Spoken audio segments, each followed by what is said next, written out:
დილა მშვიდობის საქმიანი დილას ვიწყებთ Pirveli-ზე ტრადიციულად დღეს 24 ივლისია, 4 შაბათი დღე გათენდა უკვე თბილისში. 2 ლარი 99 თეთრი ზუსტად ამდენი ღირს დღეს $1, მარტივი მათემატიკით 2 ლარზე და 99 თეთრზე მიგვალდება ეს ყველაფერი. დოლარი გავყარდა, ევროს ფასი 3 ლარი და 24 თეთრია, ფუნტ სტერლინგი კი 3 ლარი და 61 თეთრი ფასობს. პარლამენტის დარგობრივი ეკონომიკის და ეკონომიკური პოლიტიკის კომიტეტის თავმჯდომარე რომან გაკულია ვარაუდობს, რომ ლარის კურსთან დაკავშირებული ვითარება და სტაბილურდება. დოლარის გამყარებამ ქართველი სტუდენტების, ტურისტების უბრალოდ რასვერჩიან სტუდენტებს ხარჯები შეამცირა, თუმცა არა დრამატულად. ეროვნული ბანკის სტატისტიკით საქართველოს მოქალაქეებმა უცხოეთში ივნისში 183 მილიონი ლარი ივაჭრეს. PMCG-ის კვლევებიც ქვეყნდება, რომლის მიხედვით საქართველოში სასტუმროების ფასების ინდექსი მიმდინარე წლის ივნისში მაისთან შედარებით 1.5%-ით გაიზარდა.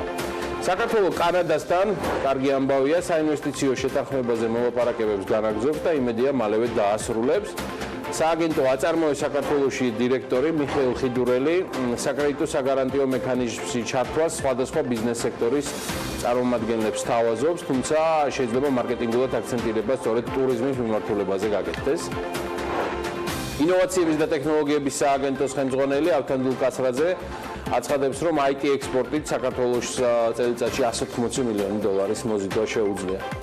სამხედრო წვრთნების გამო აგვისტოს დასაწყისში თბილისის მიმდებარე ავიაფრენები შეიზღუდება. თურქეთიდან საქართველოში ახალი მატარებლით დღეს პირველი სატვირთო რეისი შესრულდება. 5 ვაგონიანი შემადგენლობა ერზერუმიდან მდებარე ლოგისტიკური ცენტრიდან ბაქო თბილისი ყარსის მაგისტრალით იმოძრავებს, ესეც ცალსახად მაგარი და კარგი ამბავია და 1 აგვისტოდან კი სათაფლია ვიზიტორებს შაბათ-კვირასაც უმასპინძლებს. ადმინისტრაციამ გადაწყვეტილება სათაფლიაზე ვიზიტორების გაზრდილი მოთხოვნის გამო მიიღო.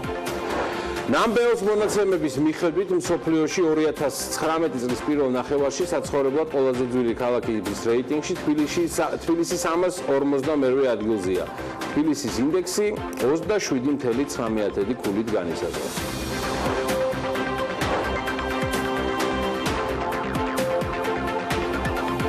ეს ალბათ ის შემთხვევაა, როცა 352 ადგილი რეიტინგში შედარებით არ მაშფოთებს და მიხარია. დილა მშვიდობის, ანა ლაპიაშვილი, გიორგი ისაკაძე გახლავართ. ანას წარმოდგენა არ სჭირდება. ვიწყებ საქმიან დილას და ძალიან ბევრი საინტერესო კარგი ამბავი გვაქვს თქვენთვის მომზადება. ქალაქების ფასებზე და ყველაზე ძირითადად ქვეყნებზე ხვალ ვისაუბრებთ, მაგრამ დღეს ძალიან უცნაურად არქივის გახსნებით მინდა რომ დღევანდელი საქმიანი დილა დავიწყოთ. 10 ივნისს პარლამენტის საკომიტეტო მოსმენაზე ეროვნული ბანკის პრეზიდენტის კობა გვენეტაძის კომენტარი მინდა პირველ რიგში მოგასმენინოთ. წინაპირაში გამოქვეყნდა ასევე Global Finance-ის ინფორმაცია სხვადასხვა ქვეყნებთან დაკავშირებით და საქართველოს 10 ყველაზე მიმზიდველ ქვეყანაში არის.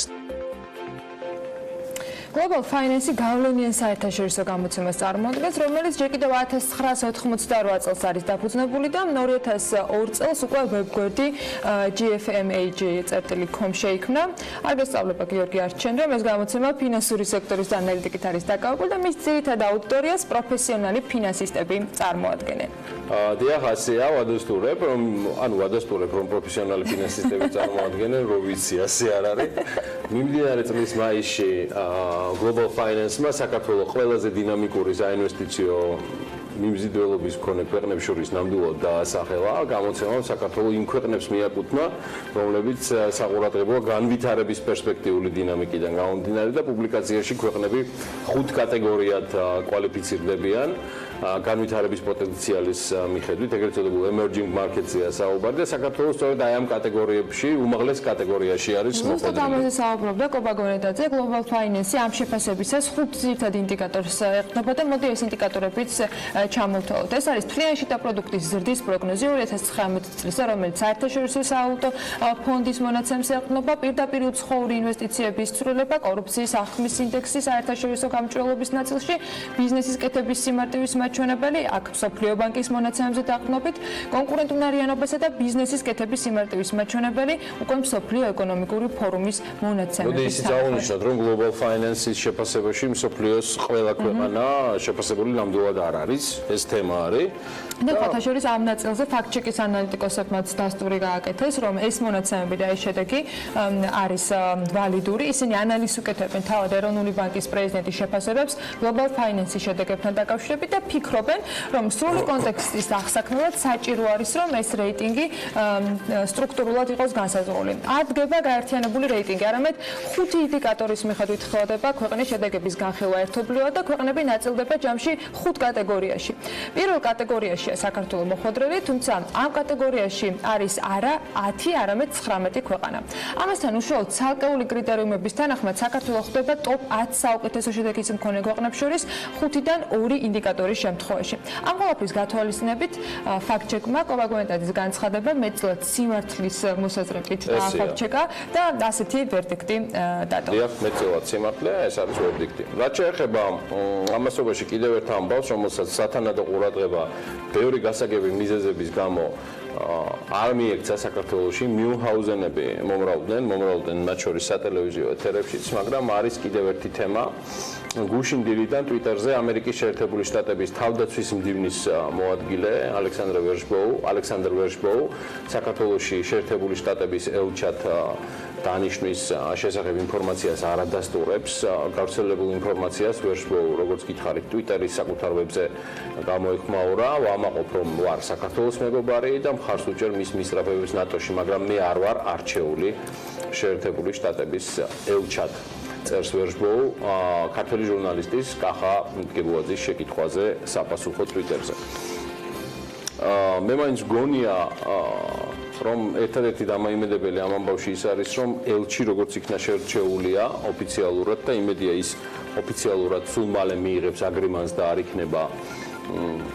იქნება მისაღები, მათ შორის მათთვის, ვინც შესაბამისი აგრიმანი უნდა გასცეს ელჩის ახალ კანდიდატურასთან დაკავშირებით და მე ასევე მგონია, რომ ღირს დაფიქრებათ, რატომ და ვის გამო გაიწელა ასე უსაშველოდ ამერიკის ელჩის დანიშვნის და მანამდე შერჩევის პროცედურა.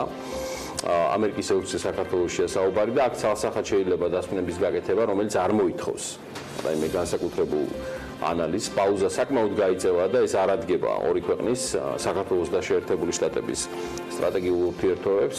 აქვე როგორც ამერიკული ბიზნეს გამოცემის მთავარ რედაქტორს საქართველოში მსურს ჩემი მოსაზრება დავაფიქსირო, რომ ცხადია, უდიდესი მნიშვნელობა აქვს ნებისმიერი ქვეყნის ელჩის პროფესიულ, დიპლომატიურ და პირად უნარებს.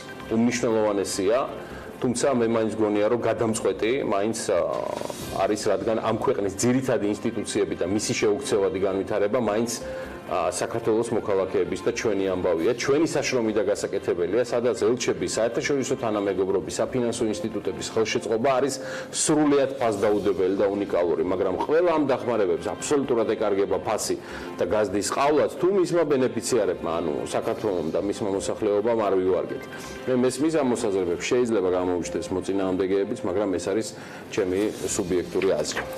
სოფლიოს აუცილებლად დღეს კიდევ გადავხედავთ, თუმცა არა მხოლოდ საქართველოს კონტექსტში, ძალიან საინტერესო ამბები გველოდება, ძალიან საინტერესო კოლაჟს მოგწოდებს ბუკა პეტრიაშვილი ტრადიციულად და ის 10:09-ისთვის შემოგვერდება BMG სტუდიაში. იმედია მანამდე უკვე გაიცანით ბუკას მორიგ ბლოგსაც Forbes-ზე, ტანკერული ქრონიკები 2019 და დარწმუნებული ვარ, რომ ესეც ისეთივე საინტერესო საკითხავი იყო ჩვენი მკითხველისათვის, როგორც წინა და მომავალი მისი ბლოგები. ახლა დანარჩენი გუშინ სტატისტიკა მაყურებელს ჩვენს გავაცანით და საქმიანი დილის ეთერი დასრულებული არც იყო, რომ მთავრობის მხრიდან ორგანიზებული ერთიანი პრეზენტაცია დაიწყო. პრემიერ-მინისტრ შესავალ სიტყვაში არ დავიწყებია იმის თქმა, რომ 20%-ით არის გაზრდილი ინფრასტრუქტურული ხარჯის ფონზე 6 თვის ათვისებაში საქართველოს რეგიონული განვითარების და ინფრასტრუქტურის სამინისტროს ათვისება 100%-ზე მეტით. საერთაშორისო პარტნიორები ნიშნავს ძლიერ საქართველოს და ინფრასტრუქტურის სამინისტრომ შეძლო და 200 მილიონი ლარით მეტი ინვესტიცია განახორციელა ჩვენს ინფრასტრუქტურაში. ჩვენი პროექტები უფრო და უფრო ამბიციური ხდება და მე მსურს კიდევ ერთხელ ყველა დავარწმუნო, რომ 2022 წლის ჩათვლით, როგორც ჩვენ შევპირდით ჩვენს მოქალაქეებს, საქართველოს ექნება ყველაზე თანამედროვე ინფრასტრუქტურა, რომელიც მოგცემს იმის საშუალებას, რომ კიდევ უფრო მეტად განავითაროთ ეკონომიკა, კიდევ უფრო მეტი მოქალაქე ჩავთოთ ეკონომიკურ განვითარებაში და როგორც შედეგი ერთობლივი ძალებით დავძლიოთ სიღარიბე. გასაკეთებელი უდაოდ ბევრია პირველი ივლისის მდგომარეობით ბიუჯეტის სახსრების საკასო შესრულება დაახლოებით 429,200,000 ლარს შეადგენდა. ეს არის 173,700,000 ლარით მეტი წინა წლის იმავე პერიოდს თუ შევადარებთ. დონორულ დაფინანსებასთან მიმართებაში კი ათვისებულია 224,200,000 ლარი და ეს 2018 წლის ამავე პერიოდის მაჩვენებელს 19,200,000-ით აღემატება. მთლიანობაში ინფრასტრუქტურულ პროექტებს 6 თვის განმავლობაში 673,000,000 ლარი მოხმარდა. წინა წლის ანალოგიურ პერიოდს თუ დავადარებთ ამ რიცხვებს, სამინისტრომ დაახლოებით 183,000,000 ლარით მეტი ფინანსური რესურსის ათვისება შეძლო, რაც სამინისტროს არსებობის ისტორიაში ერთ-ერთი ყველაზე მაღალი მაჩვენებელია. ინფრასტრუქტურის სამინისტროს დაქვემდებარებაში არსებულმა ყველაზე მსხვილ ბიუჯეტიანმა საავტომობილო გზების დეპარტამენტმა კი 6 თვის დამტკიცებულ გეგმას 7%-ით, ხოლო გაერთიანებული წყალმომარაგების კომპანიამ ამავე გეგმას 15%-ით გადააჭერბა. ასეთი აბების შემდეგ 1 ივლისის მდგომარეობით რეგიონებში განხორციელებული პროექტების ფონდიდან რაც ჩვენ ინფორმაცია მივიღეთ, არის ჯამში გამოყოფილი 270 მილიონი ლარი, ტენდერი უკვე გამოცხადებულია 651 პროექტზე, აქედან კი ხელშეკრულება გაფორმებულია 236 მილიონი ლარის ღირებულების 563 პროექტზე, ხოლო საკასო შესრულება დაახლოებით 61 მილიონი ლარი გახლავთ. BMG-ს სეზონის სატელევიზიო დასრულებამდე, რომელსაც კიდევ ერთხელ განმარტავ, TV Pirveli 16 აგვისტოს დასრულდება და განახლდება 19 სექტემბერს, ხოლო რუსთავი 2-ის Forbes-ის კვირა დასრულდება 4 აგვისტოს. ჩვენ გეგმავთ აუცილებლად მანამდე ინფრასტრუქტურის სამინისტროს მესვეურებთან და პასუხისმგებელ პირებთან კომუნიკაცია მქონდეს მეტი ანგარიშვალდებულებისთვის გადასახადის გადამხდელებთან და საქმიან საზოგადოებასთან, ანუ ჩვენს ძირითად სამიზნე აუდიტორიასთან, საიმისოთ რომ მათ მიერ წარმოდგენილი სტატისტიკა და ანალიტიკა არა მხოლოდ გეგმის შესრულებასთან, არამედ ამ ჩვენი საქმიანი საზოგადოების მეტ ჩართულობასთან უფრო დეტალურად გავშალოთ, რასაც იმედია ეს ათვისებებიც უფრო პრაქტიკულად მეტი მოყვება. მიუხედავად სარეკორდო მაჩვენებლებისა, როგორც ანა მოგახსენეთ. 19 დასვენება არ იქნებოდა ცუდი, თუმცა ჩვენ 9 სექტემბერს დავუბრუნდებით დავუცილებლად. ჩვენი მაყურებელთვის კი საინტერესო უნდა იყოს შემდეგი თემა. გუშინაც მოგიყევით, მაგრამ დღესაც მოგაწვით ინფორმაცია საეროვნულ ბანკზე დაყრდნობით. ამ წლის პირველ ნახევარში საქართველოში მოქმედი კომერციული ბანკების წმინდა მოგება 361 მილიონი ლარია, რაც 2018 წლის იანვარ-ივნისის მოგებაზე 50 მილიონი ლარით ნაკლები, ანუ 12%-იანი კლება დაფიქსირდა.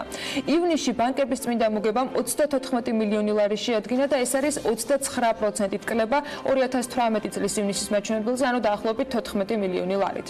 ივნისშივე ბანკების შემოსავალმა 345 მილიონი ლარი შეადგინა, საიდანაც 286 მილიონი ლარი საპროცენტო შემოსავლები იყო და 59 მილიონი ლარი არასაპროცენტო შემოსავლები გახდათ. მოკლედ ბიზნესაც გეტყვით, ბარემ რის გამოც გადავწყვიტეთ მე და ანამ ამ ინფორმაციის თქვენთვის მოწოდება. ეს არის Forbes-ის მორიგი რეიტინგი, რომელიც აგვისტოს დასაწყისში უკვე გახდება სრულიად საჯარო. საკითხი და კვლევა, რომელიც Forbes-ის ანალიტიკოსებმა მოამზადეს, ეხება 2017 წლის ყველაზე მომგებიან კომპანიებს საქართველოში. და ეს ოფიციალურად არის მეგობრებო უკვე ცნობილი და სწორედ აგვისტოს დასაწყისში იქნება სრულიად საჯარო. ის შედგა ყველა საჯარო ინფორმაციის საფუძველზე, რომელმაც Forbes-მა დათვალა ეგრეთ წოდებული რეალურად აუდირებული მონაცემები, გადაამოწმა Grant Thornton-ის არაჩვეულებრივ გუნდთან ერთად, კიდევ ერთხელ მადლობა პარტნიორობისთვის და 2 კვირაში უკვე მკითხველს და მაყურებელსაც მაყურებლის შესაბამის სამსჯავროზე წარსდგება. მაშასე ქალბატონებო და ბატონებო დაელოდეთ 2017 წლის ყველაზე მომგებიანი კომპანიები და ბიზნესები საქართველოში სულ მალე Forbes-ის მორიგი და კარგად ამოქოქილი უკვე ქართული რეიტინგები. გიგი, მოდი სანამ საბანკო თემატიკას გავაგრძელებთ, მithumetes სიახლეებიც საკმაოდ ბევრი გვაქვს, გადავხედოთ თვითონ ბანკებსაც. TBC ბანკში ახალი წევრია სამეთვალყურეო საბჭოში, საქართველოს ერთ-ერთმა უმსხვილესმა ბანკმა მის სამეთვალყურეო საბჭოში მომხდარი გადაადგილების შესახებ უკვე ცნობა გაავრცელა, რა თქმა უნდა, ეს ინვესტორებისთვის მნიშვნელოვანი უნდა იყოს. ლონდონის საფონდო ბირჟაზე გამოქვეყნებული განცხადების თანახმად, ბანკის ბორდს არნე ბერგრენი შეემატა. მისი ბიოგრაფიის მიხედვით ის ამავდროულად იყო კვიპროსული ბანკის პიროუს ბანკის სამეთვალყურეო საბჭოს წევრიც, წარსულში ბერგრენი თურქული საინვესტიციო ბანკის და სლოვენური საინვესტიციო ბანკის ბორდის წევრიც გახდათ. ბორდის ახალი წევრი წარსულში IMF-სა და მსოფლიო ბანკის სამუშაო გამოცდილებით არის ამ დროისთვის წარმოდგენილი. კი ბატონო, ამ დროისთვის TBC-ის სამეთვალყურეო საბჭო ასე გამოიყურება. თავმჯდომარე იურკი კოსკელო, წევრები არიან არაჩვეულებრივი ცირაკემულარია, მას მოკითხვა ჩვენგან, მარია ლუიზა ჩიკონიანი, ნიკოლას დომინიკ ხააგი და ნიკოლოზ ენუქიძე. ცხადია ბანკის გავრცელებული ინფორმაციით ამ გუნდს, როგორც ანამ უკვე წარგიდგინათ, არნე ბერგრენიც უერთდება. ამასობაში სიახლეები არის საფონდო ბირჟაზე. საქართველოს საფონდო ბირჟაზე რამდენიმე გარიგება დაიდო. არასაბირჟო გარიგებების დროს ლარში სარაჯიშვილის 1520 აქცია გასხვეს და თითოეული მათგანის საშუალო შეწონილი ფასი კი 10.9 ლარი იყო. შესაბამისად გარიგების ჯავშმაღირებულება მარტივი მათემატიკით 1630 ლარი შეადგინა. დოლარში TBC ბანკის 1000 ობლიგაცია გასხვისებული და აქედან გამომდინარე, რომ თითო ფასიანი ქაღალდის ფასი იყო 1003 დოლარი, გარიგების ჯავშმაღირებულება $1,313,713 შეადგინა. თუმცა იყო სხვა აქტივობებიც, მაგალითად ЧПС საქართველოს სალიზინგო კომპანიის 263 ფასიანი ქაღალდი გასხვისდა და ჯამური ღირებულება ამ შემთხვევაში იყო $279,000. მოკლედ მე ლევან თაღიაშვილის როლს შევითავსებ, ხელთუქმნელს, ფეხთუქმნელსაც, ცოტა ხნით, ცხადია მხოლოდ დროებით და დღეს. ლონდონში, სადაც 4 ქართული კომპანიაა დალისტული, გასულ კვირას საქართველოს ბანკის 271,000 აქციაზე მეტი გასხვისდა.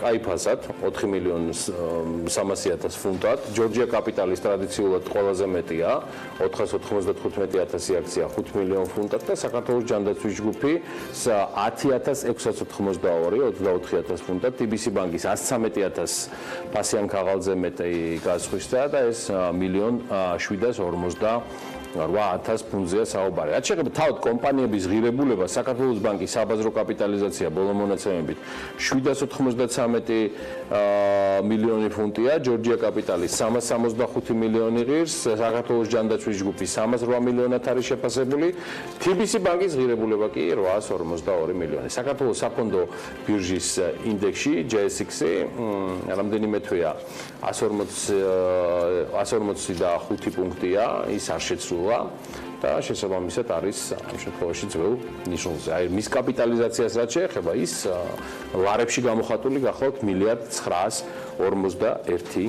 მილიონი ლარი. კერგი, მოდი ახლა მსოფლიო ბაზარსაც გადავხედოთ, უფრო მასშტაბურად მოთამაშე კომპანიებსაც, მithumetes Fortune Global 500-ის მონაცემებით განახლებული ამბები გვაქვს, Walmart-ი შემოსავლებით ლიდერი კომპანია მსოფლიოში, ამერიკული კომპანიის შემოსავალი უმსხვილესი ამერიკული ქსელური მარკეტის Walmart-ის მოგებამ შეადგინა $6,070,000 და ქსელურმა მარკეტმა ჯამში მოგება ნახა $510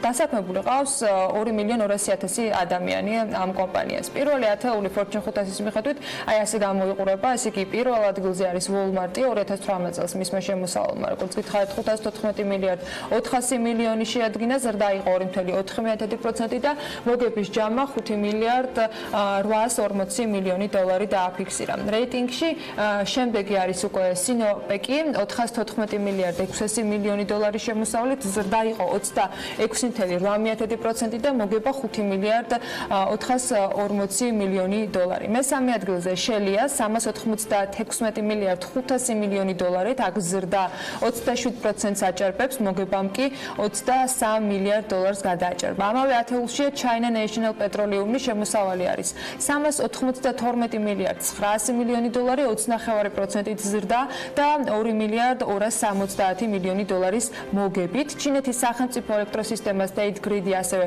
შემოსავლით ხვდება ამავე ათეულში 387 მილიარდი დოლარის შემოსავლით და მოგებით 8 მილიარდ 170 მილიონი. საუდის არაბეთის ნაციონალური ნავთობის კომპანია Saudi Aramco ამ რეიტინგში კიდევ ერთი კომპანია არის, მისი ზრდა გასულ წელს იყო 35.3% და მოგებამ შეადგინა 110 მილიარდ 970 მილიონი დოლარი. ამავე რეიტინგში არიან British Petroleum, ExxonMobil, Volkswagen, Toyota Motorsი. მსოფლიოს მასშტაბით 500 უმსხვილესი კომპანიის შემოსავალმა ჯამურად 2018 წელს 32 ტრილიონ 700 მილიარდი დოლარი შეადგინა და მოგება იყო 2 ტრილიონ 150 მილიარდი დოლარი. საერთოდ ჯამში ამ 500 კომპანიაში მსოფლიოს მასშტაბით 69 მილიონ 300,000 ადამიანია დასაქმებული. აქ ნამდვილად მუშაობენ და შემოსავლების ეთყობა, თუმცა გუშინ დილიდან მოყოლებული ამ მასშტაბებს თუ გავშლით, არც იმ კომპანიას უნდა უჭირდეს ამ მასშტაბებზე გასვლას, რომელსაც ახლა მოგიყვებით. თქვათ კომპანიებზე არ არის საუბარი, მაგრამ რეალურად სახელმწიფო თანხების ასე ვთქვათ დალექვამ ალბათ საბოლოო ჯამში კონკრეტულ კომპანიებშიც განიცადა და ეს უკვე ცხადად ჩანს, მათ შორის IDF-ის კვლევიდან გამომდინარე. გუშინ სრულიად აღარ მეგონა თუ ეს ორგანიზაცია ჩემს გაოცებას შეძლებდა, მაგრამ ჭიდაობის ფედერაციას, მოკლედ თბილისის ერთი უბნიდან მეორეში ფორმების გადატანა 8,276 ლარი დაუჯდა. ანუ საუბარია, რომ თბილისის საბაჟოდან ჭიდაობის ფედერაციის შენობამდე ეკიპირების ტრანსპორტირებაში 8,276 ლარი დაიხარჯა. დიახ, აი ასეთები ვართ.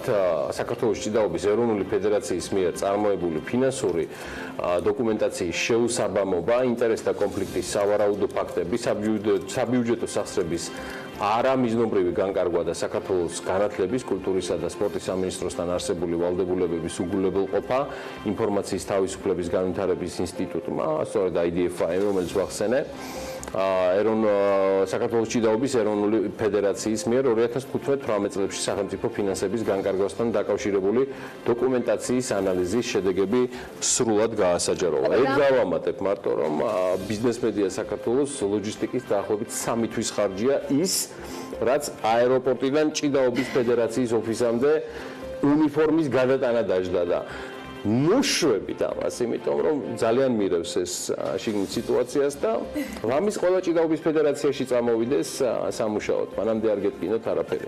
მაგაზე შეიძლება მეც ვფიქრობ, რომ ანუ უნდა ვისწავლო მაინც ხერხი როგორ შეიძლება ასეთი ფასი დაადო კონკრეტულ მომსახურებას და მომსახურება კი გაიგეთ რაშიც მდგომარეობს. მოკლედ ამ კვლევის მიხედვით 2015-2018 წლებში საქართველოს ჭიდაობის ეროვნულ ფედერაციაზე სპორტის სახელმწიფო მხარდაჭერის პროგრამიდან და სპორტულ შეჯიბრებებში მიღწეული შედეგებისათვის გამყოფილი თანხის ოდენობამ 30 მილიონი ლარი შეადგინა დაახლოებით.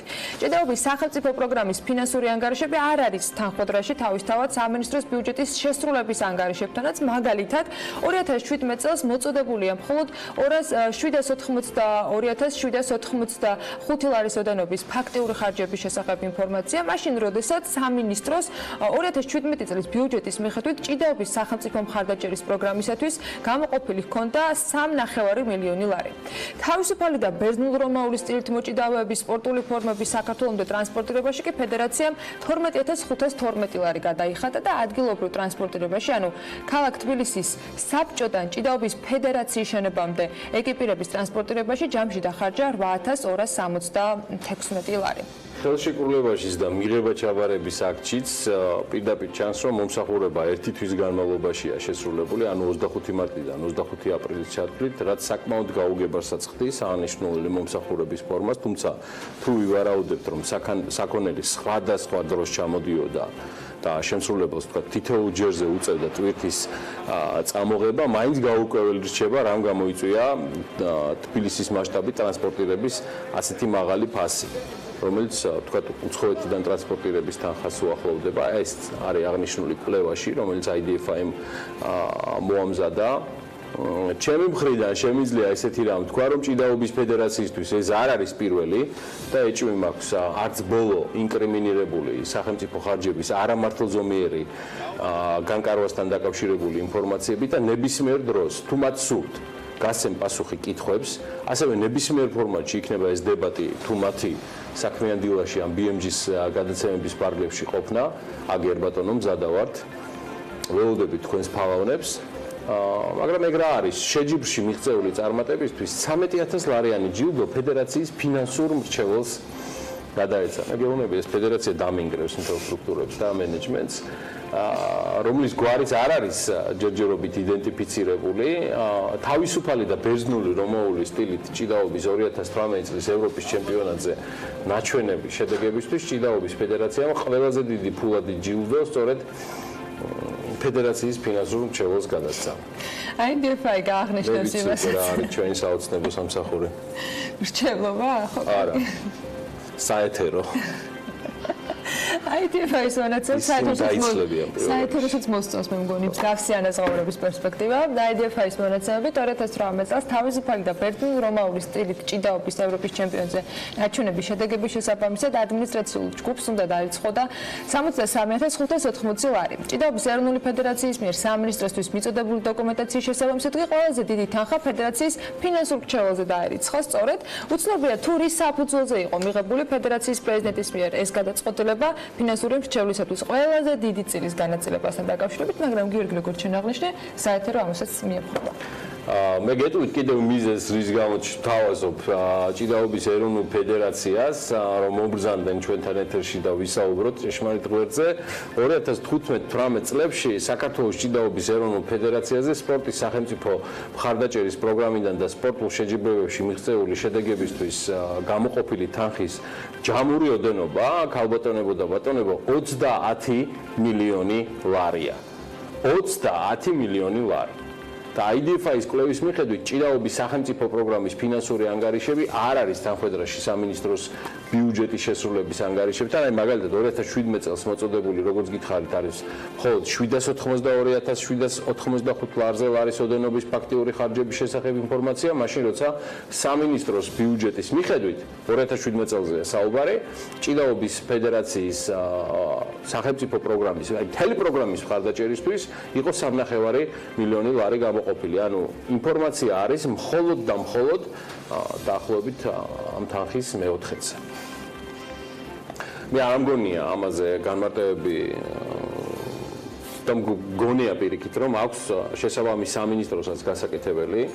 ცხადია, აუდიტის სამსახურმაც უნდა გააგრძელოს ეს საკმაოდ სევდიანი და მე ვიტყოდი ძალზედ საეჭვო ისტორიის გამოკვლევა ამ ტრანზაქციებისა, რომელიც გადასახადის გადამხდელთა, ანუ თითოეული თქვენთაგანის ფულით ხდება.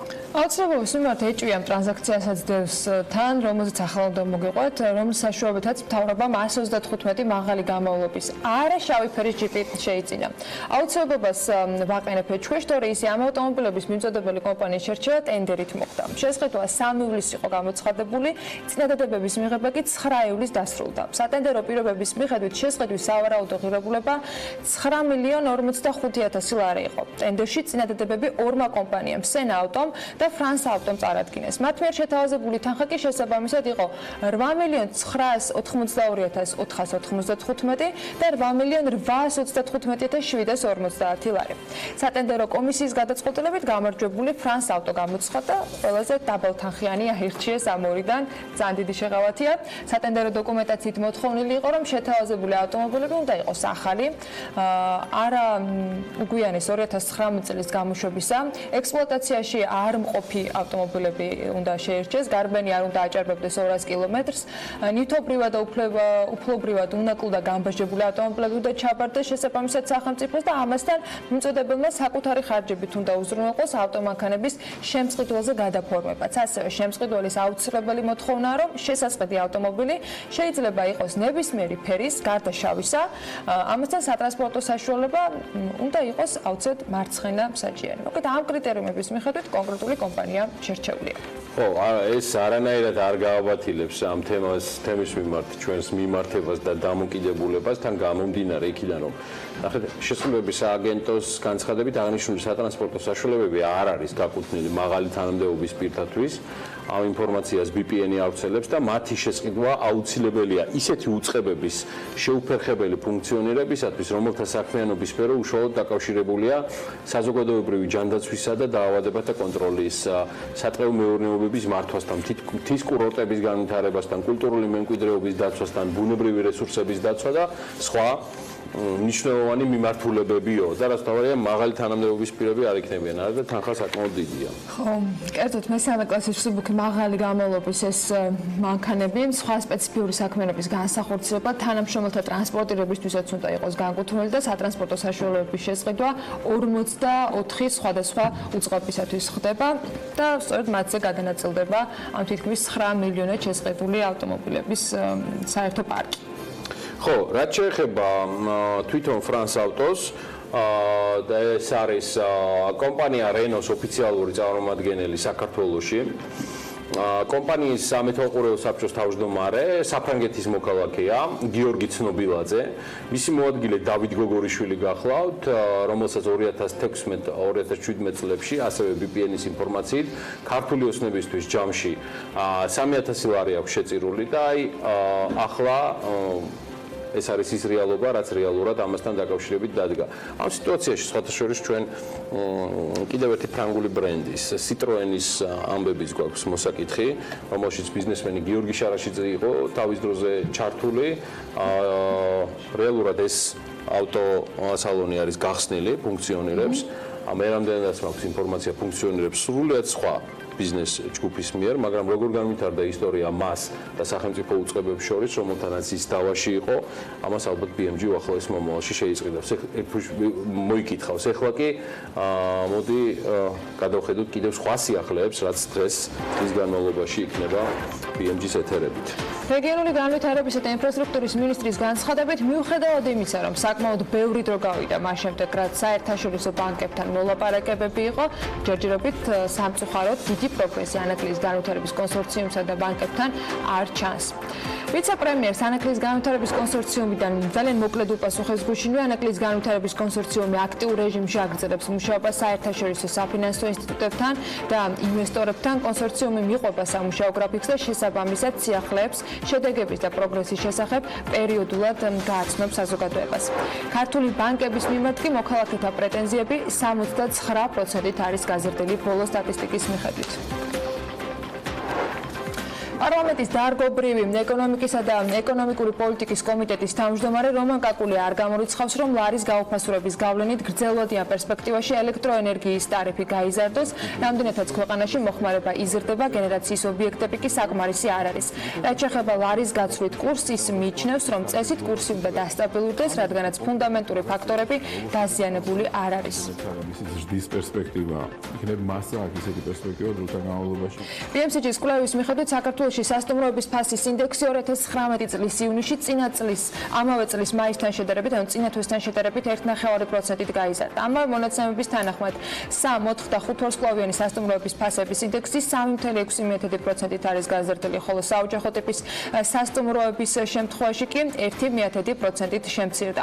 2019 წლის ივნისში წინა წლის ივნისთან შედარებით სასტუმროების ფასების ინდექსი 2.9%-ით შემცირდა, მათ შორის 3-4 და 5 ვარსკვლავიანი სასტუმროების ფასების ინდექსი 7.3%-ით კლებას აჩვენებს, ხოლო საოჯახო ტიპის სასტუმროების შემთხვევაში ზრდა 9.9%-ით არის დაფიქსირებული. საკრედიტო საგარანტიო მექანიზმში ჩართვას ბიზნეს სექტორის წარმომადგენლები შეძლებენ, თუმცა აქცენტირება შესაძლოა ტურიზმზე გაკეთდეს, ეს თქვა აწარმოეს საქართველოს ხელმძღვანელმა მიხეილ ხიდურელმა. კითხვაზე რას გულისხმობს საკრედიტო საგარანტიო მექანიზმის ტურიზმის სექტორზე გადაწყობა, ხიდურელი ამბობს, რომ ტურიზმის სექტორი ისედაც მოიაზრებოდა საკრედიტო საგარანტიო მექანიზმში, ახლა კი შესაძლოა მარკეტინგულად უფრო მეტი აქცენტირება გაკეთდეს.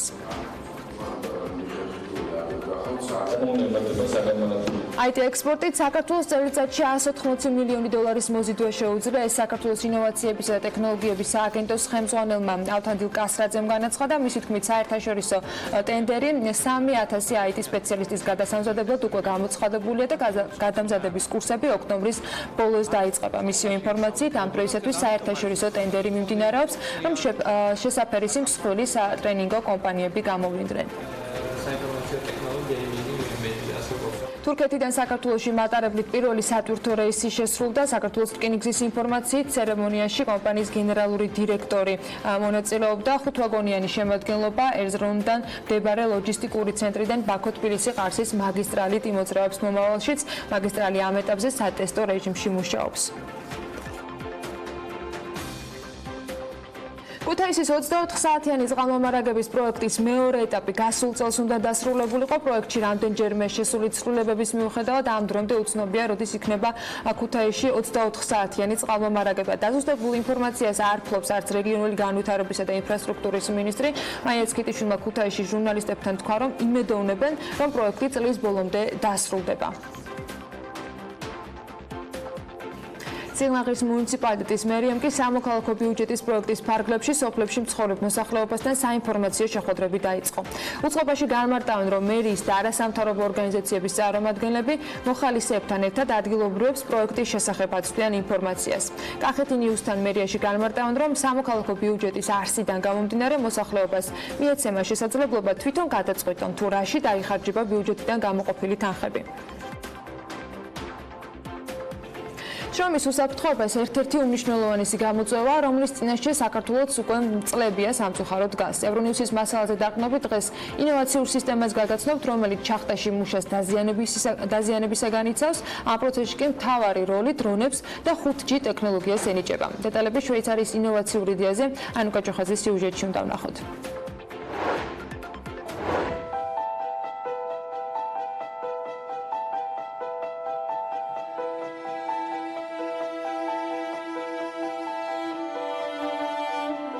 უსაფრთხო როგორც ადამიანისთვის, ისე გარემოსთვის. აი სწორედ ასე ხედავენ ევროპაში მომავლის შახტებს.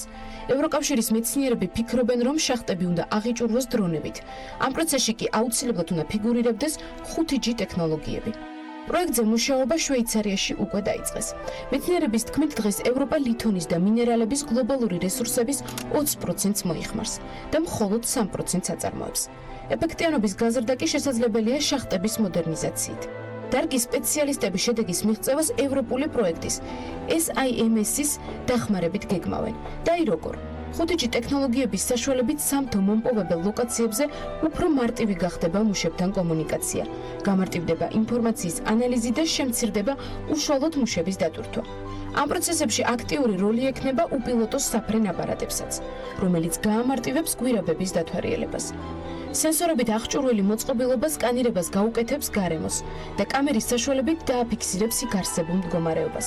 აღნიშნულ დრონებს სინათლის დეტექტორიც აქვს, რომელიც სიბნელეში ამარტივებს დრონის მართვას. იდეის ავტორების საბოლოო მიზანია შახტების სმარტფონებთან დააკავშირონ. შვეიცარიის უნივერსიტეტში ამ საკითხზე აქტიურად მიდის მუშაობა. უკვე შეიქმნა ვირტუალური რეალობის სიმულატორიც, რომელიც საშუალებას გვაძლევს ვირტუალურად ჩავიდეთ შახტაში და იქ არსებული სიტუაცია ვნახოთ. თუ იდეის ავტორებს დავუჯერებთ, დაინტერესება უკვე დიდია. პროექტის განხორციელების შემთხვევაში კი ისინი გვპირდებიან, რომ მომავლის შახტები საშუალებას მოგცემს ეფექტურად მოვიპოვოთ ბუნებრივი რესურსები და რაც მთავარია, ამ პროცესებში მეშახტეების სიცოცხლე მაქსიმალურად იყოს დაცული.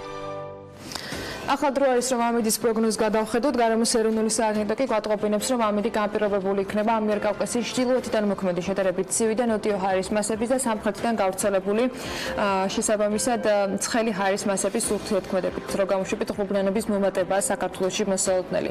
სოხუმში 26 გრადუსი იქნება ხანმოკლეწვიმის და ელჭექის ფონზე, ბათუმსა და ქობულეთში 27 გრადუსი მიაღწევს ტემპერატურა და აქაც ხანმოკლეწვიმა და ელჭექია ნავარაუდები, 27 გრადუსი იქნება ზუგდიდსა და ანაკლიაში, ქუთაისში 28 გრადუსი დაფიქსირდება ისევ როგორც ოზურგეთში, ონში 26 გრადუსი იქნება მაქსიმალური ტემპერატურა, გორსა და ცხინვალში 29 გრადუსი მიაღწევს ჰაერის ტემპერატურა, მარნეულსა და რუსთავში 33 გრადუსი არის ნავარაუდები და უმეტესად უნალექოთ ჩაევლის დღე, ახალციხესა და ბორჯომში 29 გრადუსი იქნება, ბაკურიანში 24 გრადუსი დაფიქსირდება, ახალქალაქში 23 გრადუსამდე გათბება ჰაერი, სტეფანწმინდაში 19 გრადუსია ნავარაუდები და თელავში 32 გრადუსი გველოდება. თბილისს რაც შეეხება დრო გამოშვებით ღრუბლიანობა მოიმატებს დედაქალაქში, უმეტესად უნალექოთ ჩაევლის დღე, იქროლებს ჩრდილო-დასავლეთის მიმართულების ქარი და მაქსიმალური ტემპერატურა 32 გრადუსია ნავარაუდები. ასეთი ამინდი გველოდება წინ და რა თქმა უნდა ამ ამინდის წინ ყველა დილა იქნება საქმიანი და ჩვენ ვიწყებთ საქმიანს ნომრებთან ერთად სულ რამდენიმე წუთში საუბარს რეკლამის შემდეგ დაგველოდეთ.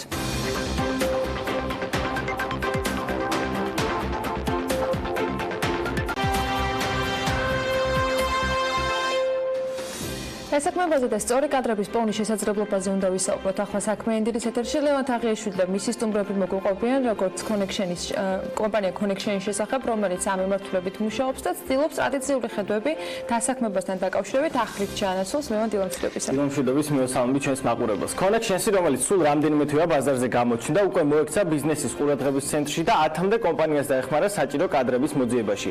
რა კლიშეები, არასწორი ხედვები თუ გამოცდილებები არსებობს დღეს დასაქმების ბაზარზე და როგორ მომავალს უნდა ველოდეთ ამ კუთხით. თემაზე სასაუბროთ საქმიანი დილის ეთერში Connection-ის დამფუძნებლები თამარ კიკვაძე და ნინო ხაჭაპურიძე შემოგვერთებიან. დილამშვიდობის, მადლობა რომ ხართ ჩვენთან ერთად. ძალიან ბევრი დასაქმების ვებგვერდი არსებობს საქართველოში და რითია Connection-ი განსხვავებული აი ამაზე რომ უთხრეთ პირველ რიგში ჩვენს მაყურებელს. კი ბატონო, დილამშვიდობის პირველ რიგში გეთანხმებით რომ ძალიან ბევრი დასაქმების ვებგვერდი და სააგენტო არსებობს საქართველოში, თუმცა ასევე ვიცით ყველამ რომ ერთ-ერთი ყველაზე აქტუალური პრობლემაა უმუშევრობა. სტატისტიკაც ამის ნათელი მაგალითია 2018 წელსაც რომ შევხედოთ ზუსტად იგივე ჩანდა. მნიშვნელოვანი არის ის რომ ორივე მხარეს როგორც დამსაქმებლების ასევე სამუშაოს მაძიებლების მხრივ მოთხოვნა საკმაოდ დიდია. მიუხედავად ამ დასაქმების უმუშევრობის მაღალი რეიტინგისა, ბევრი დამსაქმებელი ძალიან რთულ მდგომარეობაშია, უჭირთ განსაკუთრებით კვალიფიციური კადრების მოთხოვნა მიწოდებით. აცდენა გვაქვს, ანუ ერთი მხრივ არის მოთხოვნა დიდი დამსაქმებლებისგან განსაკუთრებით კვალიფიციურ კადრებზე, მეორე მხრივ კანდიდატებს ძალიან უჭირთ, ძალიან დიდი უნდობლობაა სხვათა შორის ესეც ვიცით, იმიტომ რომ წლების განმავლობაში თვითონ დამსაქმებელმაც გააფუჭეს ასე ვთქვათ რიგმა მოლოდინები და წარმოდგენებით ადამიანებისა თუ რას უნდა ელოდნენ, ოდესაც თქვენ რასაკეთებთ აი ამ პრობლემის ჩვენ ვცდილობთ რომ აი ეს რაღაცა ხით ჩატეხილობა ასე ვთქვათ, ცოტა ისე დრამატულად რომ ვთქვათ, რაღაცნაირად შუამავალი ვიყოთ ამ პროცესში და დავეხმაროთ ორივე მხარეს რომ ერთმანეთი იპოვონ.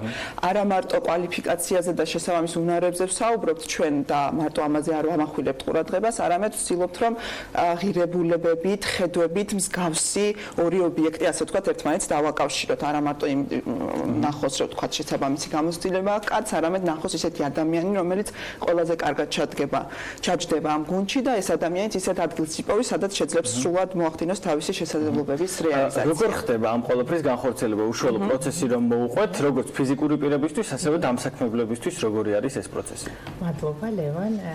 კი ბატონო, კომპანიები გვიკავშირდებიან, როდესაც აქვთ საჭიროება ახალი გუნდის წევრების. როგორც ნინომ აღნიშნა, ჩვენ დროის ძალიან დიდ ნაწილს უთმობთ თვითონ კომპანიის გაცნობას, იმიტომ რომ კომპანია არ არსებობს ესეთი ცალკე მდგომი, ის არის სოციალური ორგანიზმი, მას აქვს თავისი ხასიათი, თავისი ღირებულებები, თავისი სურვილები, ამიტომ დროის ძალიან დიდი ნაწილი ეთმობა უშუალოდ გაცნობას ადამიანებისა, სადაც ჩვენ უნდა გავაგზავნოთ ისე თუ ის ადამიანი, რომელიც დაინტერესებულია სამსხურის მოძებნით. მეორე მხრივ, ჩვენ გვაქვს ჩვენი ვებგვერდი, ჩვენი სოცგვერდები, რისი მეშვეობითაც თვითონ ის ადამიანები, რომლებიც დაინტერესებულები არიან ახალი სამსახურებით, ახალი გამოწვევებით, სიახლეებით, გვიგზავნიან თავის რეზიუმეებს, გვიკავშირდებიან.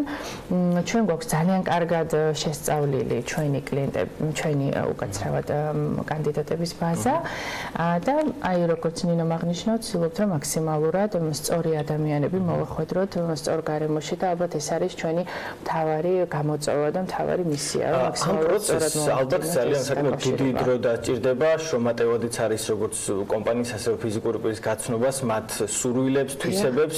აი დაახლოებით განცხადების შემოტანიდან რა პერიოდში შესაძლოა რომ ადამიანმა იპოვოს სამსახური ან სასურველი კადრი კომპანიამ? ჩვენ ვცდილობთ რომ მაქსიმალურად ოპერატიულად ვიმუშაოთ, იმიტომ რომ დღევანდელ დღეს სერვისის კუთხითაც ვფიქრობთ რომ ოპერატიულობა არის ძალიან მნიშვნელოვანი და ერთ-ერთი უმთავრესი და იმის გათვალისწინებით რომ ჩვენ ესე ვთქვათ ჩვენი საშინაო დავალება მაქსიმალურად კარგად გვაქვს გაკეთებული, ორ მაქსიმუმ 3 კვირიან ვადას ვიღებთ ხოლმე რომ ჩვენს მიერ შერჩეული ადამიანები კომპანიას უკვე წარუდგინოთ გასაუბრებისთვის. შედეგი როგორია? საინტერესოა, რამდენმა კომპანიამ ან ადამიანმა იპოვა საკუთარი საყვარელი საქმე? 10 კომპანიას დავეხმარეთ და 20 ადამიანი დასაქმდა ამ 10 კომპანიაში ამ ეტაპისთვის ჩვენი დახმარებით. ძალიან კარგი. მოკლედ, ანუ საქართველოში ძალიან ბევრს არ მოსწონს საკუთარი სამსახური, ან ბევრს არ მოსწონს საკუთარი კადრები. აი ამ კვალიფიკაციის პრობლემა რეალურად რამდენად დგას და კიდევ ერთხელ აუხსნათ ადამიანებს, როგორ შეიძლება საყვარელი საქმის პოვნა, რამდენად რთული არის და აი ხშირად ადამიანები წუწუნებენ, რომ არ არის სამსახურები, არ არის რაღაცა კვალიფიციური კადრი, მაგრამ სინამდვილეში უბრალოდ მათ არ აქვს შესაბამისი კვალიფიკაცია. აი ამის პრობლემას რამდენად აგვარებს აი ეს კომპანიები, რესურსი რამდენად გააქვთ და რამდენად არის ამის შესაძლებლობა რეალურად საქართველოში.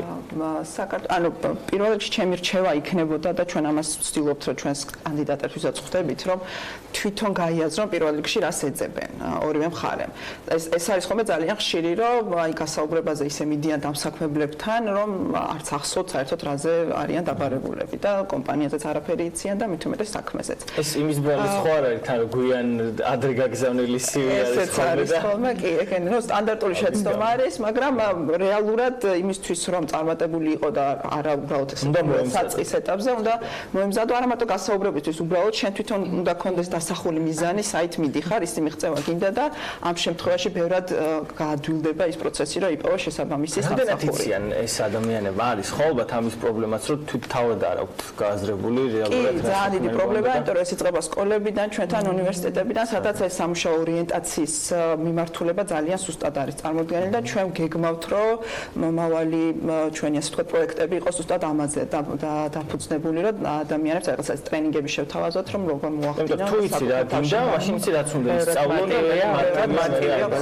კი ბატონო. კომპანიებზეც რო ვისაუბროთ, რა შეცდომებს უშვებენ ყველაზე ხშირად, აი რეკლამამდე ვსაუბრობდით, რომ აი CV-თ შერჩევა, ან რეზიუმეთი ხშირად არასწორი არის და ადამიანებს სულ სხვა რაღაც სურვილები აქვთ ხოლმე. ამაზე რო ვისაუბროთ, კომპანიებს ძირითადად რა შეცდომებს უშვებენ? მე ვფიქრობ, რომ ძირითადად რა დასკვნასაც გავაკეთებდი არის ის, რომ ეძებენ იდენტურ გამოცდილებას ხშირად, ანუ იდენტურ სექტორს, იდენტურ გამოცდილებას და მნიშვნელოვანია თითოეულ ჩვენთაგანმა ჩვენი თავი დავაყენოთ იმ ადამიანების ადგილას, იმიტომ რომ თუ კი ერთი და იგივე რაღაცას აკეთებს 3-5 წელი ბუნებრივია შენ როგორც ადამიანს, იმიტომ რომ იყო მოტივირებული, ალბათ რაღაც სიახლეები შენც გინდა და მნიშვნელოვანია რომ კომპანიებმა და ადამიანებმა მისცენ ამ მხრივ შესაძლებლობები სხვა ადამიანებს, იმიტომ რომ ჩვენი მაგალითით რომ აიღოთ, ჩვენ ხომ სტარტაპერები ვარ და ეს არ გვეკეთებია რა თქმა უნდა მთელი ცხოვრება, სულ სხვა წარსული და სულ სხვა გამოცდილება მაქვს პირადად მეც, მაგრამ ეს იმას არ ნიშნავს, რომ არ მინდა ამ საქმის კეთება, ან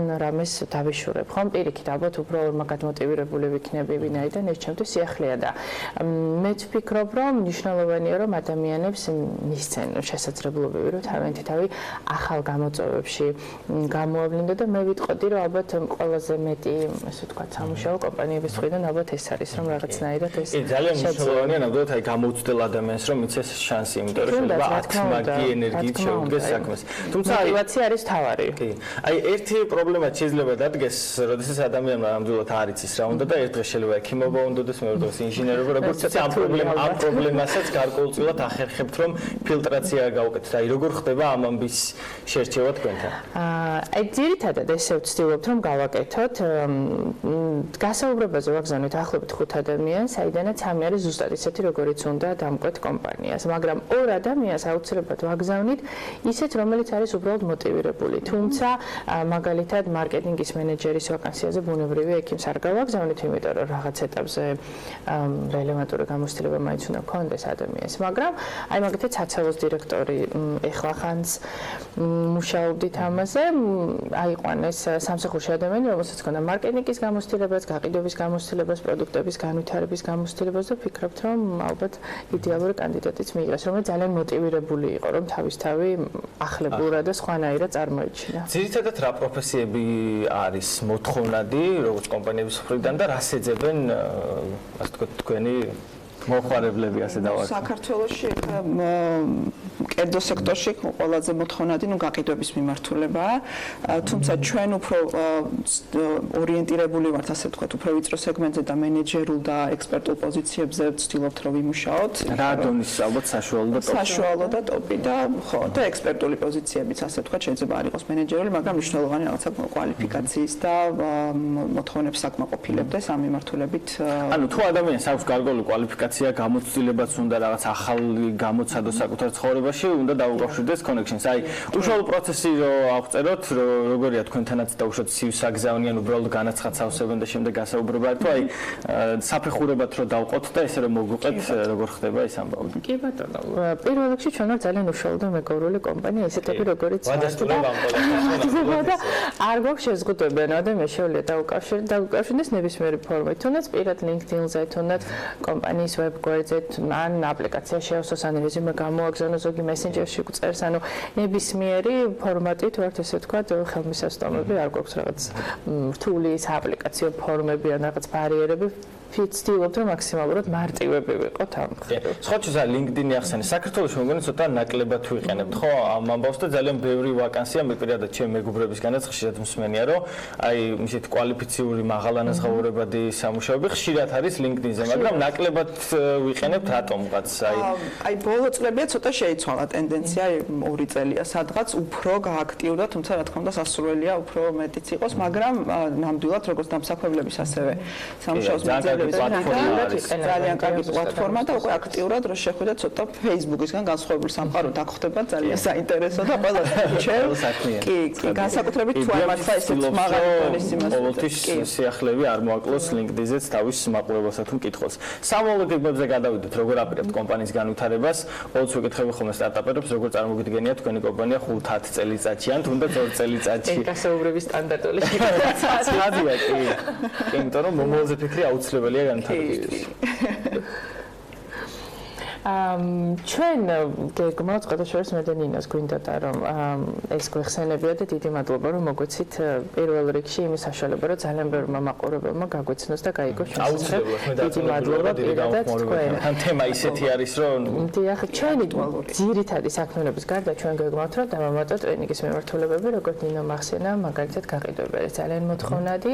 მე თვითონ ვარ გაყიდვების გამოცდილებით ადამიანი და არა HR-ი და გვინდა რომ გავაკეთოთ საავტორო პროგრამა, რომელსაც გეგმავთ რომ უკვე შემოდგომიდან შევთავაზებთ, ესე ვთქვათ, ჩვენს პარტნიორებს, მომხმარებლებს, ადამიანებს. ეს იქნება გარკვეული საავტორო პროგრამა, რომელიც შედგება გაყიდვებისგან, როგორც არა მხოლოდ ტექნიკური უნარჩვევებისგან, არამედ იმისგან, რომ ზოგადად ადამიანმა გაიაზროს სისტემები, რაც თქვენ საუბრის დასაწყისში თქვით, რომ რას აკეთებს, რა უნდა რომ გააკეთოს, რატომ აკეთებს, რატომ მუშაობს, რამდენად მნიშვნელოვანია რომ აქვთ დაფიქრდნენ რაღაცებს და ვფიქრობთ რომ ალბათ ოქტომბერში უკვე კი და გავახსენებთ თავი წარმატებები მოკლედ ძალიან დიდი მადლობა რომ ამ თემას დიდ ყურადღებას აქცევთ იმიტომ რომ ფაქტი არის რომ ერთ-ერთი ყველაზე ისეთი მწვავე პრობლემა არის და მადლობა თქვენ ამისთვის მოკლედ თავარ კიკვაძე და ნინო ხაჭაპურიძე Connections-ის დამფუძნებლები იყვნენ ჩვენთან სტუმრად დასაქმება და სწორი კადრების პოვნა მნიშვნელოვანია თუმცა ბოლო პერიოდში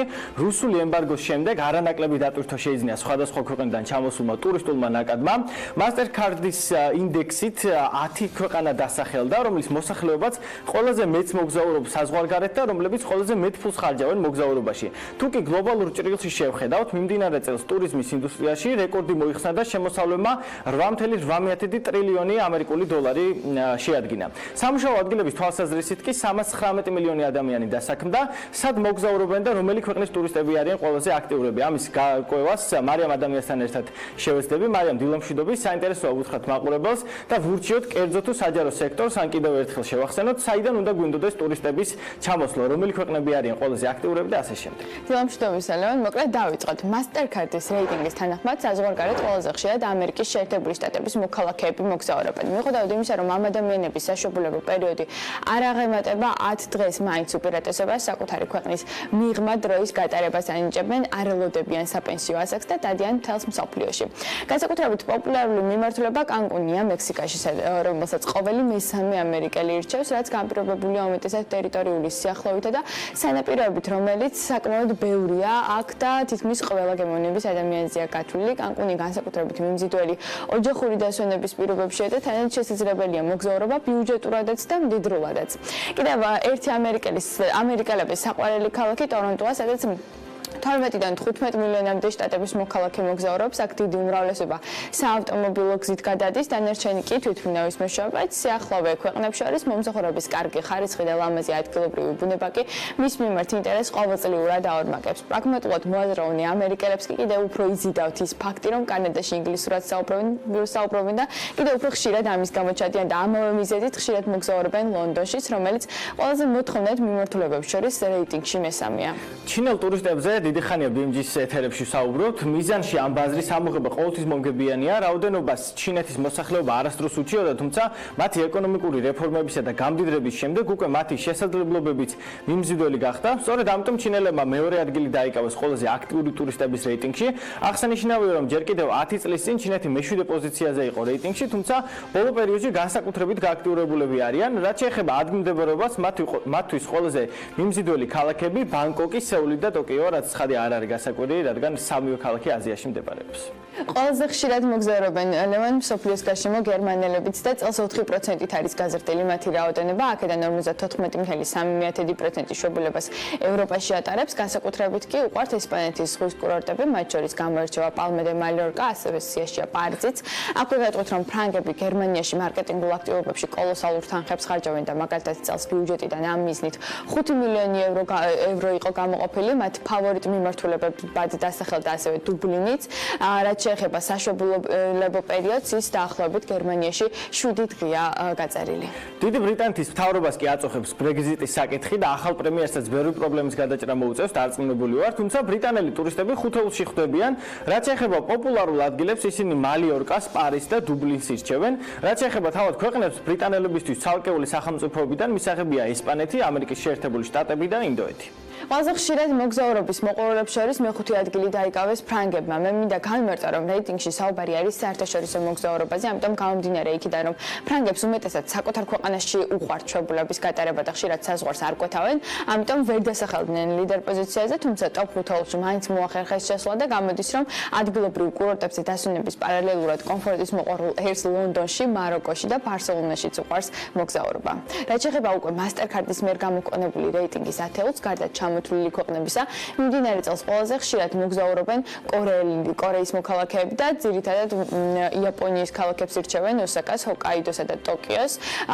კორეას კი მოგზაურობის რაოდენობით თავად იაპონია მოსდევს, რომლის მოქალაქეები ძირითადად ტაიბეიში, სეულში და ბანგკოკში ნაწილდებიან. და ბოლოს 3 ადგილზე კანადა, რუსეთი და ტაივანი გავიდა. გამომდინარე მათი სამი ზობლოსი, ყველაზე მიმზიდველი ადგილები ამ სამი ქვეყნისთვის ვაშინგტონი, ლას-ვეგასი, ნიუ-იორკი, ანტალია, აილანდის რამდენიმე ქალაქი, ტოკიო, ჰოკაიდო და ოკინავა.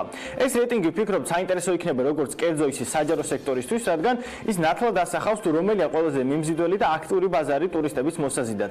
რეიტინგში ძირითადად ამერიკა, ჩინეთი, ევროკავშირის ქვეყნები და ასევე აზიის მდიდარი სახელმწიფოები მოხვდნენ, ასე რომ ჩვენ მიზანი სწორედ ამ ქვეყნებიდან ადამიანების მოზიდვა უნდა იყოს. და იმედი ამას მოვახერხებთ. მადლობა საინტერესო მიმოხილვისათვის და ძალიან საინტერესო რეიტინგის წარმოდგენისათვის. ლევან თაღიაშვილი და მარიამ ადამიანი იყვნენ საქმიანი დილის ეთერში. მასტერკარდის განახლებული რეიტინგებით ჩვენ წინ სარეკლამო პაუზა გველდება და ბიზნესი ახლებით გიბრუნდებით.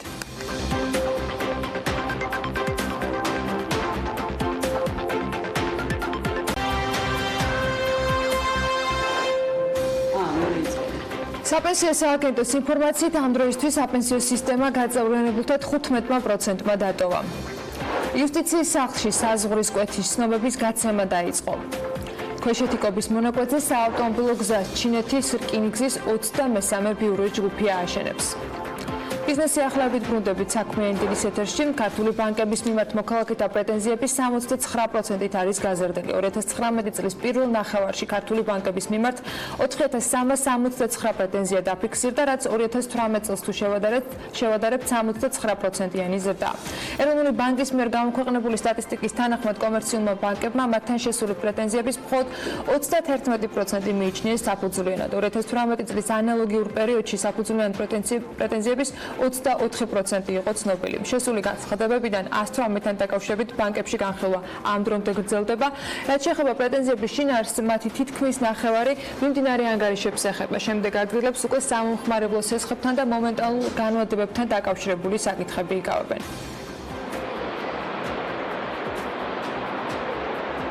საკმაოდ ბევრი დრო გავიდა მას შემდეგ, რაც საერთაშორისო ბანკებთან ჰქონდა მოლაპარაკებები და ჯერჯერობით სამწუხაროდ დიდი პროგრესი ანაკლიის განვითარების კონსორციუმს და ბანკების მხრიდან არ ჩანს. ეს რეგიონული განვითარების და ინფრასტრუქტურის მინისტრმა მაიაცკიტიშვილმა თქვა. მისივე განცხადებით, მთავრობას გადავადებული აქვს ანაკლიის განვითარების კონსორციუმისათვის ვალდებულებების შესრულების თარიღი წლის ბოლომდე. არის ეტაპობრივი გარკვეული თარიღები, ვადები, მაგალითად 15 აგვისტოსთვის ველოდებით უკვე ანაკლიის განვითარების კონსორციუმისა და სამშენებლო კომპანიას შორის შეთანხმებული ხელშეკრულების პროექტს, ასევე 15 ოქტომბრისთვის ველოდებით უკვე წინასწარ პირობებს ბანკებიდან და საკუთარი დაფინანსების მოზიდვის ნაწილში ანაკლიის განვითარების კონსორციუმისგან და იმედი გვაქვს, რა თქმა უნდა, რომ ეს პროცესი წარიმართება. თუმცა მინდა ასევე გამოვთქვა ერთგვარი სიფრთხილითაც ალბათ უნდა შევხედოთ ამ პროცესს, რადგანაც საკმაოდ უკვე ბევრი დრო გავიდა მას შემდეგ, რაც ჩვენ ბანკებთან ჰქონდა მოლაპარაკება, რაც ჩვენი პოზიცია დავაფიქსირეთ და ჯერჯერობით სამწუხაროდ დიდი პროგრესი უკვე კონსორციუმიდან და ბანკების მხრიდან ჯერჯერობით არ ჩანს. ანაკლიის განვითარების კონსორციუმი ვიცე-პრემიერს გუშინ მოკლე განცხადებით გამოეხმაურა. პრემიერმა კი როგორც მოისმინეთ აღნიშნა, რომ პორტის პროექტში სამწუხაროდ პროგრესი არ ჩანს. ანაკლიის განვითარების კონსორციუმი აქტიურ რეჟიმში აგრძელებს მუშაობას საფინანსო ინსტიტუტებთან და ინვესტორებთან. კონსორციუმი მიყვება სამუშაო გრაფიკს და შესაბამისად სიახლეებს შედეგების და პროგრესის შესახებ პერიოდულად მოგაწვით, ამბობენ კონსორციუმში. რაც შეეხება ანაკლიის პორტის კომერციულ დასაბუთებას, რომელზეც ქართული ოცნების პარტიის თავმჯდომარემ და ეკონომიკის ყოფილმა მინისტრმა გიორგი ქობულიამ გამოთქვა ეჭვები, ანაკლიის განვითარების კონსორციუმში ამაზე აღნიშნავენ, რომ კომერციული დასაბუთების კვლევა მასტერპლანის ნაწილია, რომელიც წარდგენილი არის ეკონომიკის სამინისტროში და რომელზეც კონსორციუმის განცხადებითვე წამყვანი საერთაშორისო სპეციალისტები მუშაობდნენ. კონსორციუმში ამბობენ, რომ კომერციული კვლევის გაცემის ნებართვა მათ არ აქვს და ეს დოკუმენტი ეკონომიკის სამინისტროსგან უნდა გამოვითხოვოთ. თავად ანაკლიის პორტის მასტერპლანის პირველადი ვერსია კი მომზადებულია კომპანია EDC-სა და მისი პარტნიორი ჰოლანდიური კომპანიის მიერ. კონსორციუმში ისიც თქვეს, რომ მასტერპლანის პირველადი ვერსია საქართველოს მთავრობას 2017 წლის 31 დეკემბერს წარედგინა, როგორც ეს გეგმაში იყო. მთავრობამ კი შენიშვნები მასტერპლანზე 2017 წლის 16 მარტს გადააგზავნა. დოკუმენტი აერთიანებდა როგორც სხვადასხვა მინისტრების კომენტარებს, ასევე მთავრობის კონსულტანტის როდ ტრამპის პორტის კონსულტანტების კომენტარებს. კონსორციუმში თქვეს, რომ პირველადი კომენტარების მიღების შემდეგ რამდენჯერმე მოხდა ამ დოკუმენტის გადახედვა, საბოლოოდ კი ის 2017 წლის ბოლოს დამტკიცდა. საქართველოს სტატისტიკის ეროვნული სამსახურის ინფორმაციით, საქართველოდან მამაკაცის ბიჭის შარვლების გულსაფრიანი და თასმებიანი კომბინეზონების ბრიჯების და შორტების ექსპორტი გაზრდილია. 2018 წლის იანვარ-ივნისში ექსპორტი თუ იყო $5,100,000 მოცულობის, 2019-ში ეს მაჩვენებელი $7,600,000-მდეა გაზრდილი, ანუ ზრდა იყო 47%-იანი. სტატისტიკური მონაცემები მზარდია სხვადასხვა დასახელების ტანსაცმლისა და ტექსტილის პროდუქციის ექსპორტზე. მაისურების ექსპორტმა ამ წლის იანვარ-ივნისში $22 მილიონი შეადგინა, ქალის პალტოების შემთხვევაში $2,700,000 იყო ჯამური ღირებულება, ბიუსჰალტერების შემთხვევაში კი $2,200,000. იუსტიციის სახლში საზღვრის კვეთის ცნობების გაცემა დაიწყო. BMG-ის იუსტიციის სახლში უთხრეს, რომ ეს სერვისი შინაგან საქმეთა სამინისტროს მომსახურების სააგენტოს სერვისებს შორის რიგით მეორე ყველაზე მოთხოვნადი დოკუმენტია და მისი მიღება უკვე შესაძლებელია.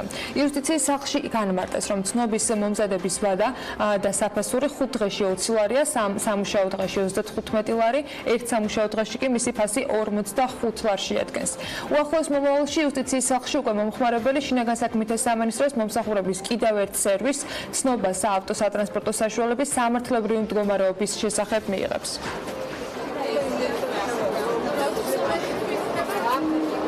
ევროკავშირისა და კონრად ადენაუერის ფონდის მხარდაჭერით მელიორა 2019-ის განცხადებების მიღება დაიწყო. CSR კონკურსი 6 ძირითად კატეგორიაში გაიმართება და განცხადებების მიღების ბოლო ვადა 30 სექტემბერია. პროექტი 2 წელია მიმდინარეობს და მისი მხარდამჭერები საქართველოს სავაჭრო სამრეწველო პალატა, აწარმოა საქართველოში ევროპული ბიზნეს ასოციაცია და ევროკავშირის საქართველოს ბიზნეს საბჭოები არიან.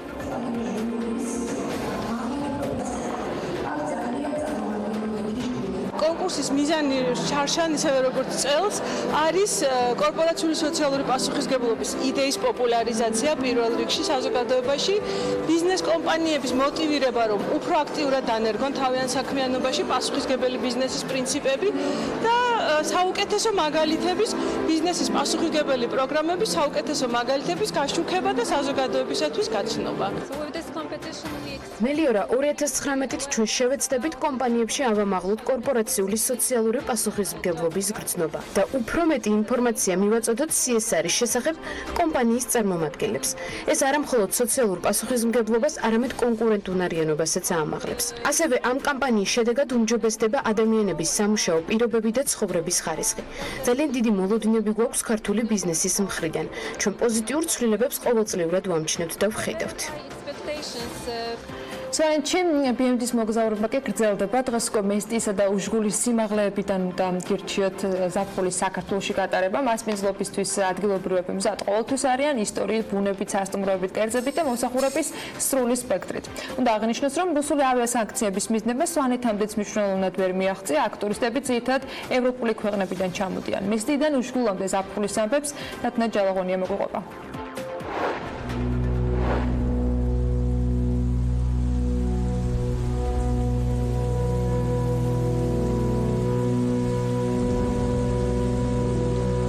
წვიმიანი. ალაგ-ალაგ ნისლით გაფერადებული დილის საათებია მესტიაში.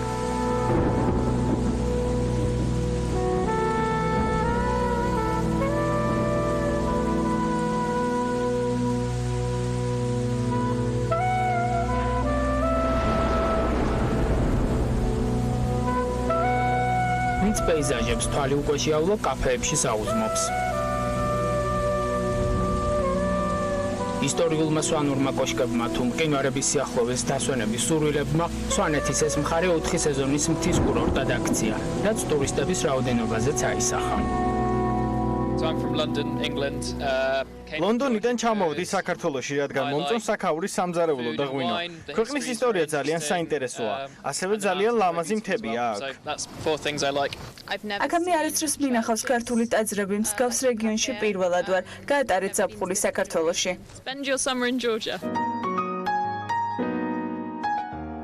ისევ წვიმს.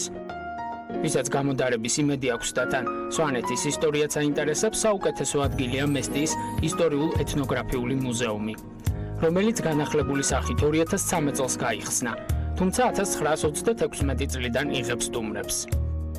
მესტიაში თუ ხართ შეაღებთ ისტორიისა და ეთნოგრაფიის მუზეუმის კარს და დროის შეგრძნებას კარგავთ.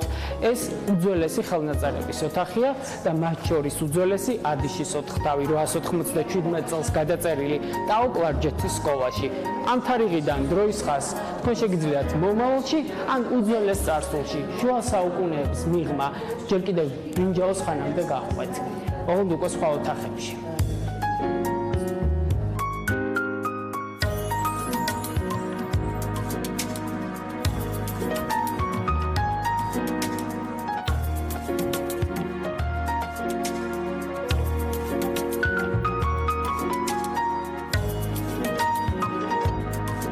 ნუმიზმატიკის უნიკალური კოლექცია. ჩვენს წელთაღრიცხვამდე მე-5 საუკუნით დათარიღებული კოლხური თეთრის დაცვით. შუა საუკუნეების ქრისტიანული კულტურა, ჭედური და ფერწერული ხატები წარმოდგენილი სვანური სკოლის ნამუშევრები. ძველი სვანეთის ყოფის ამსახველი ეთნოგრაფიული ნივთები და მიახლოება დღის პირველი ნაწილის კულტურულ დასასრულთან. მუზეუმს მიღმა კი სვანური კულტურით მოხიბლული ტურისტებისთვის უბნებისა და ხედების მიხედვით მესტიაში სასტუმროების დიდი არჩევანია. მაგალითად, ერთ-ერთ დასახლებას ლანჩვალი ჰქვია.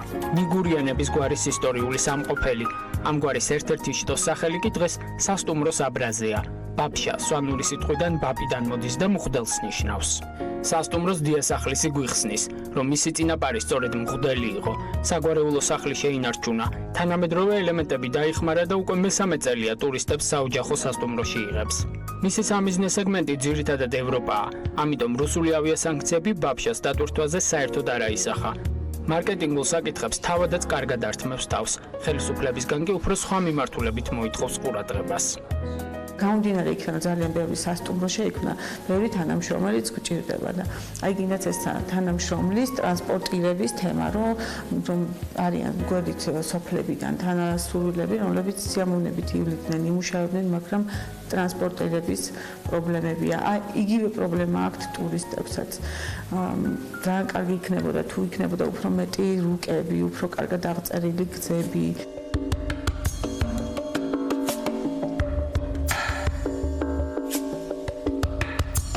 მესტიაში ჩასული მგზავრი აუცილებლად გადაინაცვლებს უშკულში.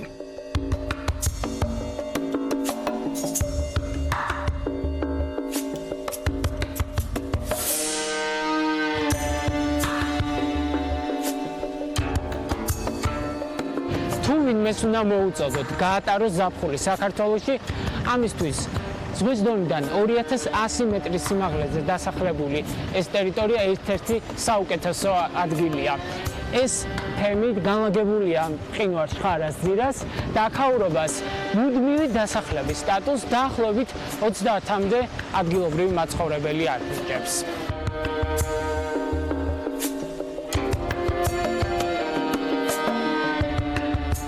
უჩგული 4 სოფლით არის წარმოდგენილი. ყველა ხელის გულზე ჩანს.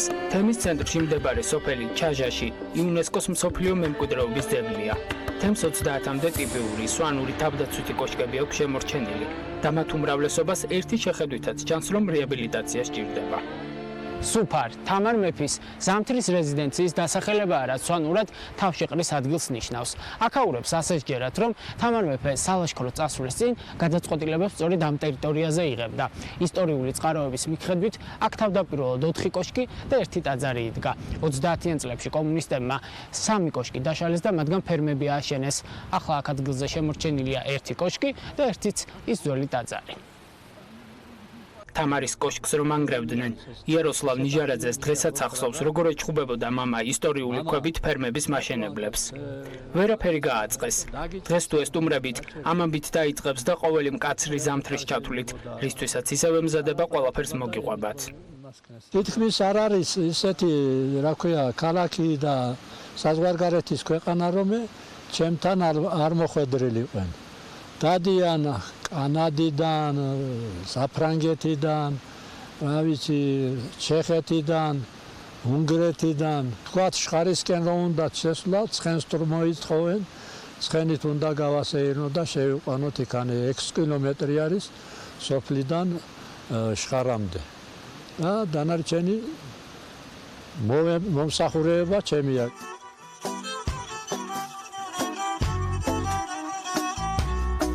სოფლიოს თავი გააცნო, ეს პასუხისმგებლობაა, რომლის ასაღებად ნელ-ნელა უშკულისკენ ბარში ჩაბარგებულები ბრუნდებიან.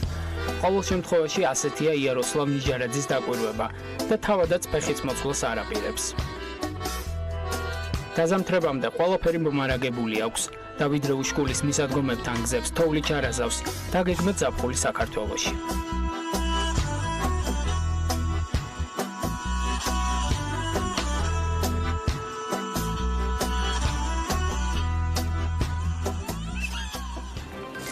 ახლა უკვე საქმიანი დილაში ყველაზე საქმიანი ადამიანების კარიერულ საწყისებზე უნდა მოგიყვეთ. საიდან დაიწყო მაგალითად მსოფლიოს ნომერ 1-მა უმდიდრესმა ადამიანმა ჯეფ ბეზოსმა, ან თუნდაც ბილ გეიტსმა, წარმატებული და უკვე შემდგარი ადამიანების პირველ ნაბიჯებს ნილ ონგურაშვილმა და ანუკა ჯოხაძემ მისდიეს და მათ პირველ სამსახურამდეც მივიდნენ. დილა მშვიდობისა ანუკა და ნილი. დილა მშვიდობისა ანა, მივესალმებით ჩვენ მოყურებელს.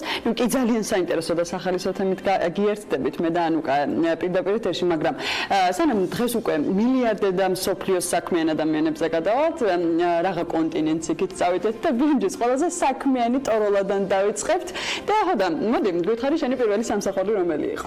ფოტოშოპში მე გამემართლა და პირველი სამსახური, კონტრაქტიანი სამსახური, პროფესიით მქონდა, ერთ დროს ძალიან კარგი ინტერნეტ ტელევიზიის თანამშრომელი გავხდი, ერთჯერ კიდევ სტუდენტობისას მეორე კურსზე იყო.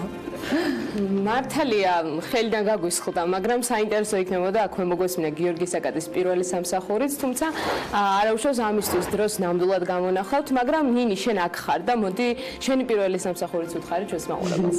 ანუკა, საკმაოდ პატარა ვიყავი მუშაობა რომ დავიწყე და ჩემი პირველი სამსახური JPin Tobacco International იყო.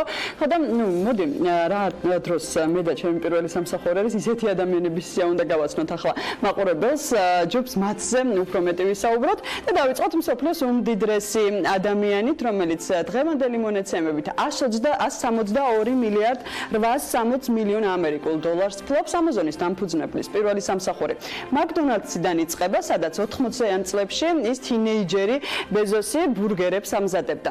მაკდონალდსში მუშაობისას ბეზოსი ამ პოზიციაზე სწრაფიკვების ობიექტში საათში 2.69 ამერიკულ დოლარსაც კი იღებდა.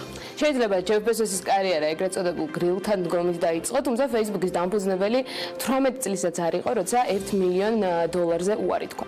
დღეს სიმდიდრის მიხედვით მეხუთე ადგილზე 76 მილიარდი ამერიკული დოლარით მყოფი მარკ ცუკერბერგი მუსიკის მოსასმენი პროგრამის საინაფსის შემქმნელია. სწორედ ამ მუსიკალურ პროგრამაში იხდიდნენ 1 მილიონს, რაზეც მომავალმა მილიარდერმა მარკმა უარი თქვა. სხვადასხვა ეს პროგრამა 2000 წელს მომხმარებლებს უფასოდ შესთავაზა, ფაქტობრივად ისე როგორც დღეს Facebook-ი. ანუკა, დაზუსტებით ვერ ვიტყვი, ახლა ცხადია, მაგრამ დადიოდა, ჭორები და ამერიკული ტაბლოიდები წერდნენ, რომ მარკის მუსიკალური პროგრამის ყიდვა Microsoft-ს უნდოდა და თინეიჯერმა მარკმა მტკიცე უარით გაისტუმრა გიგანტი კომპანია. აი, რაც შეეხება უკვე Microsoft-ის აღმასრულებელ დირექტორს სატია ნადელას, ის პროგრამული უზრუნველყოფის სპეციალისტად მუშაობდა. 1992 წელს პირველად შეაყო გიგანტი ტექნოლოგიური კომპანიის კარი და დღეს ნადელა წელიწადში 25 მილიონ ამერიკულ დოლარს გამოიმუშავებს. Microsoft-ში აღმასრულებელი დირექტორის პოსტს ნადელა 2014 წლიდან იკავებს. მოდი ცოტა კოსმოსშიც გავფრინდეთ და სანამ ილონ მასკს ჯერ კიდევ ჩვენთან ერთად უდგას ფეხი დედამიწაზე, მასეც ვილაპარაკოთ. 12 წლის ასაკში 500 ამერიკული დოლარი ვიდეო თამაშის შექმნაში აიღო და ეს იყო 1993 წელს. მასკის წმინდა შემოსავალი ახლა დაახლოებით 20 მილიარდი ამერიკული დოლარია, რაც 40 მილიონჯერ მეტია მის პირველ ანაზღაურებაზე. მასკის რა გითხრა, ანუკა, და გინდა და დაგითვალო ჩემი პირველი ანაზღაურებიდან რამდენი პროცენტიანი ზრდა მაქვს? მე როგორც ვიცი, ეს ინფორმაცია კონფიდენციალურია, ამიტომ ჯობია მე მგონი ნინი, რომ ამ ეტაპზე შემთთვის დაიტოვა. კონფიდენციალურიც არის ეგ ერთი და მეორე ცოტა მიჭირს მასკის შემდეგ ჩემი ანაზღაურების პროცენტული ზრდა დავასახელო და უთხრა მაყურებელს. აი ნინი, მოდი შევეშოთ ოცნებებს და ამერიკის პრეზიდენტის ერთ-ერთი საყვარელ სოციალურ პლატფორმის CEO-ზე გადავიდეთ. Twitter-ის აღმასრულებელი დირექტორის პირველი სამსახური ტექნოლოგიური უზრუნველყოფის სპეციალობას უკავშირდება. ამ პროფესიით მუშაობა დორსმა ნიუ-იორკში 1991 წელს დაიწყო. დღეს ჯეკ დორსის წმინდა შემოსავალი 5 მილიარდ 800 მილიონი ამერიკული დოლარია.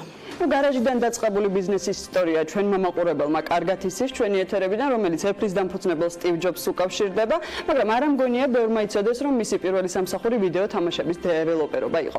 Jobs-ის განსხვავებით Apple-ის ამჟამინდელი აღმასრულებელი დირექტორი Tim Cook-ი ალაბამაში გაზეთებს არიგებდა და ამის შემდეგ საკმაოდ დიდი გამოცდილება მიიღო კომპანია IBM-ში, სადაც 12 წელი იმუშავა და 1998 წელს Apple-ის გუნდსაც შეუერთდა. დღეს Cook-ის წლიური ანაზღაურება არც მეტი, არც ნაკლები 3 მილიონი ამერიკული დოლარია. ორი სიტყვით მოდი Google-ის თანადამფუძნებელსაც მივაწოდოთ ინფორმაცია ჩვენს მაყურებელს. სერგეი ბრინი Wolfram Research-ში 1993 წელს მუშაობდა, ხოლო ლარი პეიჯი კოლეჯის დამთავრების შემდეგ ვაშინგტონში კომპანია Advanced Management System-ში აგროვებდა გამოცდილებას. Google-ის ისტორია მაშინ დაიწყო, როცა ორივემ სტენფორდში ჩაბარება გადაწყვიტა. სერგეი ბრინის წმინდა შემოსავალი 51 მილიარდ 500 მილიონი ამერიკული დოლარია, ხოლო ლარი პეიჯის შემთხვევაში ეს რიცხვი 52 მილიარდ 700 მილიონ ამერიკულ დოლარს უტოლდება. ანუკა, პლანეტის ერთ-ერთმა უმდიდრესმა ადამიანმა, რომელიც დღეს 103 მილიარდ ამერიკულ დოლარზე მეტს ფლობს, კარიერა მიჩიგანის შტატში კომპანია TRW Automotive-ში პროგრამისტის პოზიციაზე დაიწყო. მაშინ Bill Gates-ი სულ რაღაც 16 წლის იყო და ამ ასაკში ის დღეში 18 საათს მუშაობდა. ახლა ნამდვილად ვერ გეტყვით, რამდენ საათს უთმობს იმ რაოდენობის თანხების გამომუშავებას, რაც დღეს მის ანგარიშებზე ისახება. გამომდინარე იქიდან, რომ Bill Gates-ი მსოფლიოს მილიარდერი ადამიანების სიაში კვლავ მეორე ადგილს იკავებს 103.58 მილიარდი ამერიკული დოლარით და მან ბერნარ არნო კვლავ დახია უკან.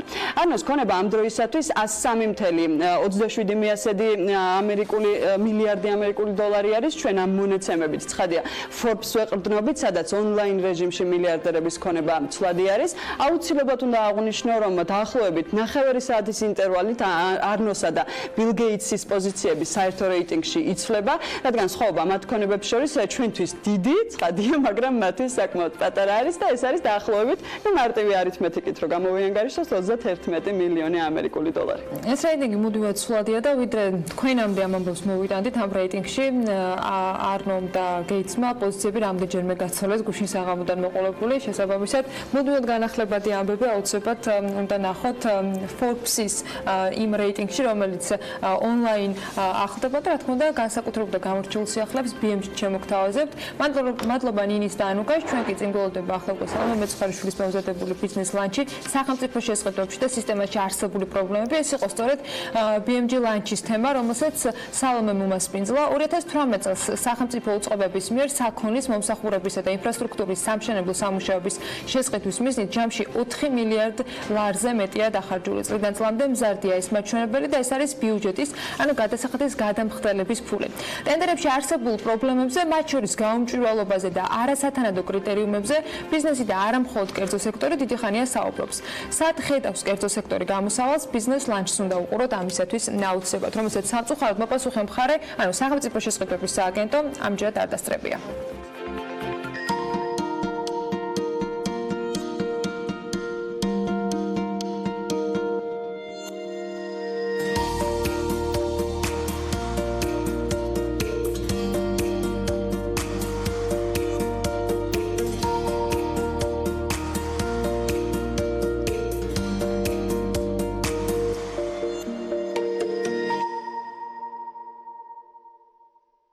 მოგესალმებით, ეს არის ბიზნეს მედია ლანჩი და დღეს არაფორმალურ გარემოში ვეცდებით გავშალოთ ისეთი თემა, როგორც არის სახელმწიფო შესყიდვები და ამაში დამეხმარებიან ჩემი სტუმრები, რომლებიც ახლა ჩვენთან ერთად იმყოფებიან. ანა საბახტარიშვილი, ინფრასტრუქტურის მშენებელთა ასოციაციის აღმასრულებელი დირექტორი, ბატონი პაატა ტრაპაიძე, კომპანია კავკასუს როუზ პროჯექტის დამფუძნებელი და აღმასრულებელი დირექტორი და ასევე ბადრი ნიაური, იურიდიული ფირმა ნიაური და კომპანიის დირექტორი. მინდა ვთქვა ისიც, რომ ჩვენი ძალიან დიდი სურვილი იყო ამ რუბრიკაში ბიზნეს მედია ლანჩში მიიღო მონაწილეობა სახელმწიფო შესყიდვების სააგენტოს, თუმცა რამდენიმე შეთავაზების მიუხედავად ისინი დღეს აქ არ გვესწრებიან, რაც ძალიან სამწუხაროა, იმიტომ რომ ვფიქრობ, რომ ბევრი საკითხი წამოიჭრება, რაზეც მათი პასუხის მოსმენა საინტერესო იქნებოდა. კარგით, მოკლედ დავიწყოთ. როგორც ვიცით, ეს ქართული სატენდერო სისტემა აღიარებულია ერთ-ერთ გამჭვირვალე სისტემად, თუმცა მუდმივად გვესმის კრიტიკული შეფასებები, მათ შორის ელჩების მხრიდანაც ზუსტად მედია ლანჩის ფორმატში იყო ავსტრიისა და იტალიის ელჩებმა თქვეს, რომ პრობლემებია ქართულ სატენდერო სისტემაში. თქვენ როგორ ფიქრობთ, რა არის ყველაზე სუსტი რგოლი აი ამ სისტემაში? ბატონ პატა, თქვენგან დავიწყოთ, რადგან ძალიან დიდი ხნის გამოცდილება გაქვთ ამ მიმართულებით. ჩვენ საბჭოთა კავშირი დავანგრიეთ, მაგრამ არ დავანგრიეთ ერთი ცნება. ბრეჟნევი ამბობდა, გავიხსენებ იმ პერიოდს, ჩვენი ეკონომიკა არის სწრაფი, ხარისხიანი და იაფია. ეს სამი ცნება აბსოლუტურად შეუთავსებელია საბაზრო ეკონომიკაში. სწრაფი, ხარისხიანი, მე მიყვარს ოპტიმალური ფასით. და არა იაფი. თუმცა დღეს სახელმწიფო ტენდერებში ზუსტად დაბალფასი არის აქცენტირება. დაბალი ფასი და დაბალი ხარისხი. არ შეიძლება რომ წყლის შესყიდვა ღვინის შესყიდვა, ბენზინის შესყიდვა, ან დიზელის შესყიდვა და გზის შესყიდვა ერთი პრინციპით მიდიოდეს. გზა არის ხანგრძლივი მოხმარების პროდუქტი. ჩვენ დღეს ასე ვაკეთებთ. ძალიან ხშირად ტენდერს ვატარებთ გზაზე, ვაკეთებთ გზას და იმ გზას მე უბრუნდებით 3-4 წლის შემდეგ ისევ. დაწყებული წინამთავრობიდან ამ თავრობაში ძალიან ხშირად მოისმენთ რეპორტებს. დაავზოგეთ 20 მილიონი, დაავზოგეთ 25 მილიონი. მე კითხვასო რამდენი ხნის განმავლობაში? ანუ ეს არის მოკლევადიან პერიოდზე გათვლილი. საერთოდ თუ არ დავხარჯავთ ბიუჯეტს, უფრო ბევრი. უფრო მეტი დაიხარჯოთ, რა თქმა უნდა, რა თქმა უნდა. ყველანი ბედნიერები. დიახ, ზუსტად ესე არის. თუ საერთოდ არ დავხარჯავთ არაფერს, ვიქნებით და შეიძლება სხვა რამეში გამოვიყევოთ და რა არ გვექნება. ანა, თქვენთან გათმოვალ, ხომ არ მოვიდა დრო, რომ სახელმწიფომ რაღაცა ეს სისტემური ცვლილებები შეიტანოს სახელმწიფო ტენდერებში. იგივე ფასზე არ იყოს აქცენტირება, რაზეც ხშირად არის საუბარი, რომ რეალურად არასწორია ასე შეფასება. ეხება სახელმწიფო შესყიდვის, იმიტომ რომ მთლიანობაში პირიქით შეიძლება კი არ ზოგავთ უფრო მეც ხარჯავთ. ძალიან ბევრი წვრილი თუ რადიკალური ნაბიჯი უნდა გადაიდგას. ნებისმიერი ბიზნესის мотиваცია ტენდერში მონაწილეობის არის თანხის მიღება და მოგების მიღება, თუმცა мотиваცია ხარისხზე ჩვენ კომპანიებსაც უნდა გაუჩინოთ. мотиваცია ხარისხზე არ იარსებებს, მანამ სანამ იგივე თუნდაც რეაბილიტაციების და მოვლა შენახვის დროს ყოველი 40 ამოვსებაში ცალკე გადაუხდით კომპანიას თანხას. мотиваცია იარსებებს მაშინ, როდესაც ეს კომპანია იქნება პასუხისმგებელი იმაზე, რომ ორმო არ გაჩნდეს და თუ გაჩნდა მისი ჯიბიდან მოხდება ამის დახარვა. თავისივე ფულით. ანაც შემოვაქვს შემთხვევაში мотиваციის თეორია ეკონომიკაში, რომელიც ჩვენთან არ მუშაობს ჯერჯერობით საერთოდ. ხო, მესმის. ჩვენ დავანგრიეთ საბჭოთა კავშირი, მაგრამ საბჭოთა ადამიანს ვერაფერი ვერ უქენით. 40 წელი სჭირდება ბატონო. ვერ დავიჯერებ. თუ რომ ამბობდით იტალიელი და ფრანგი ელჩი თუ ავსტრიის ელჩი. არც ერთი სერიოზული კომპანია არ იღებს მონაწილეობას საქართველოს რატომ? რატომ? ეკითხებით. მარტივი პასუხია. სრული პასუხისმგებლობით ვაცხადებ. ხო და ხო, იმიტომ რომ ფაზია დამოკიდებული. მინდა ბატონ ბადრი თქვენთან გადმოვიდე, რადგანაც გაქვთ ძალიან დიდი გამოცდილება ამ ტენდერებში, ჩართული ხართ ამ პროცესებში, კვირაში სამჯერ თურმე დავების საბჭოზე და განხილვებში ხართ. მე ვისურვებდი, რა თქმა უნდა, ჩემს მეგობრებთან ერთად კარგი აქ საუბარი, მაგრამ სახელმწიფოს წარმომადგენელი იყოს აქ, გაცილებით უკეთესი იქნება და დარწმუნებული ვარ ამ სიუჟეტის შემდეგ, ალბათ თავად ეცდებიან, რომ რაიმე ფორმით არა ოპონირება, არამედ ამ საკითხებზე ისაუბრონ, იმიტომ რომ არ შეიძლება ეს არის შავი სიის პრობლემა, რომლის მიმართაც 2012 წელს გამოიჩინა ლოიალობა სახელმწიფომ, ნამდვილად მახსოვს, იმიტომ რომ თუ კი კომპანიას ამა თუ იმ ფორმით ეკუთვნოდა, მხოლოდ გაფრთხილებულთა სიაში უშვებდნენ, ახლა ცალსახად ჩავ სიაში მიექანებიან კომპანიები, სადაც აქვე გეტყვით, რომ კომპანიები მაინც ახერხებენ გამოსავალს ამხანაგობის ფორმით, გამოცდილების გაზიარებით, სხვადასხვა კომპანიების შექმნით მონაწილეობას და გახდა კვლავ ფიქცია. ეს არის დემპინგი, რომელიც ყველას უნდა აწუხებდეს საკანონმდებლო დონეზე, შემს კიდველს მიმწოდებელი სახელმწიფოს, იმიტომ რომ ვიცით კომპანიები ზოგი ისეთად უძლური ხდება გარკვეული ტენდერების შემდეგ, რომ ოღონდ ახალი ფინანსები მოიზიდონ და 20%-ით, 40%-ით, მე გეტყვით დაახლოებით აი განსაკუთრებით აუდიტორულ საქმიანობაზე შეიმჩნევა 60-70%-ით მცირდება ფასი, იმიტომ რომ კითხვა ისმის ან ფასია იმ თავითვე არასწორად დადებული და მაშინ ძალიან ცუდად გქონია საქმე, ან გვაქვს საქმე იმასთან, რომ ოღონდ ეს ტენდერი მივიღო, ოღონდ ეს გარკვეული პირამიდა კლასიკური გაგებით ააწყონ, გადაირჩინონ თავი და ყველაფრისთვის მზად არიან. ინიციატივა არის დასჯადი. ნებისმიერი ჩინოვნიკისთვის, ესე ვთქვათ, ახალი დათქმების, კარგი დათქმების, ესე ვთქვათ, შემოტანა თამაშის წესებით არის დასჯადი, იმიტომ რომ მაშინვე ჩდება კითხვა რატო.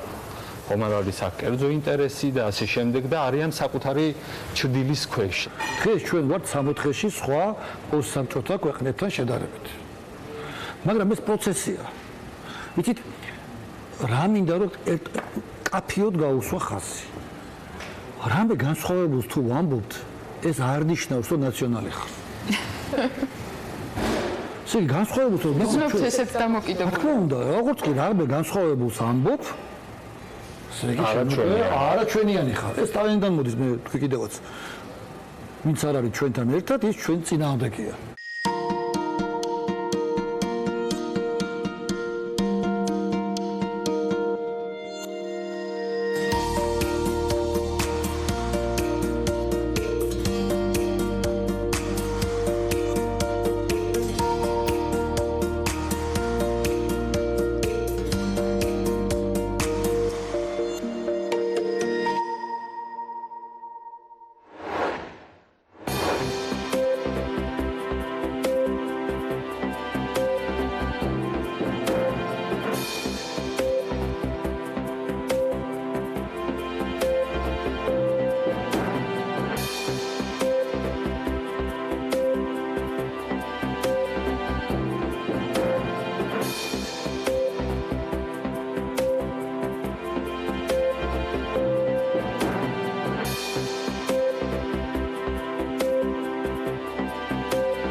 მთელი მსოფლიო როგორც ასეთი ახლა ერთიანად მოიყროს თავს საქმიანი დილის სტუდიაში და ამაში რა თქმა უნდა ბუკა პეტრიაშვილი დაგეხმარება. ერთი ალბათ უშუქობის გამო რომ ვენესუელიდან მაყურებელი მოგვაკალდება.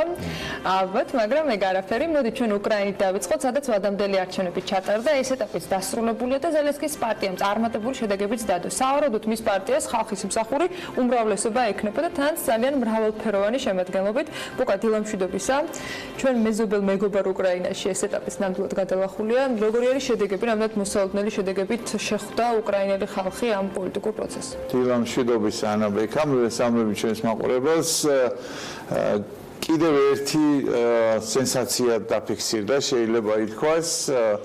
ზელენსკიმ ყველა მაჟორიტარულ ოლქში დააყენა სრულიად გამოუცდელი, სრულიად პოლიტიკასთან საერთოდ არავითარი შეხების მქონე ადამიანები, მათ განსხვავებული სხვადასხვა პროფესიის, ბერძნულ-რომაული სტილით მოჭიდავე აფრო-ამერიკული წარმოშობის კანდიდატიდან დაწყებული ქორწილების ფოტოგრაფი და სხვადასხვა პროფესიის, სხვადასხვა პროფესიის გარდა პოლიტიკოსებისა, გარდა მდიდარი შეძლებული ადამიანებისა დადგენ ძველი, ესე ვთქვათ, establishment-ის ძველი იმ ოლიგარქიული მუდმივი მკვიდრების უკრაინული რადის, რომლებიც არც სესიიდან სესიამდე, მოწვევიდან მოწვევამდე ყოველთვის იმკვიდრებდნენ თავის ადგილს და შესაბამისად უზრუნველყოფდნენ შემდგომ საკუთარი და მათი პარტნიორების,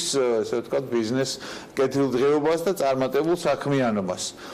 შედეგმა მართლაც ყველა მოლოდინს გადააჭარბა, აი ძალიან სერიოზულმა მსხვილმა, ესე ვთქვათ, ოდიში ასიყისთვის ღლავებმა წააგეს ძალიან ესეთ ყველასთვის უცნობ კანდიდატებთან ოდესაში, ხარკოვში, ზაპოროჟიეში, ყველგან თითქმის და ეს არ არის მხოლოდ პოროშენკოს გუნდის წევრები, თუმცა მათი რაოდენობა საკმაოდ დიდია და მათი გავლენებიც ძალიან დიდი იყო იმ ოლქებში.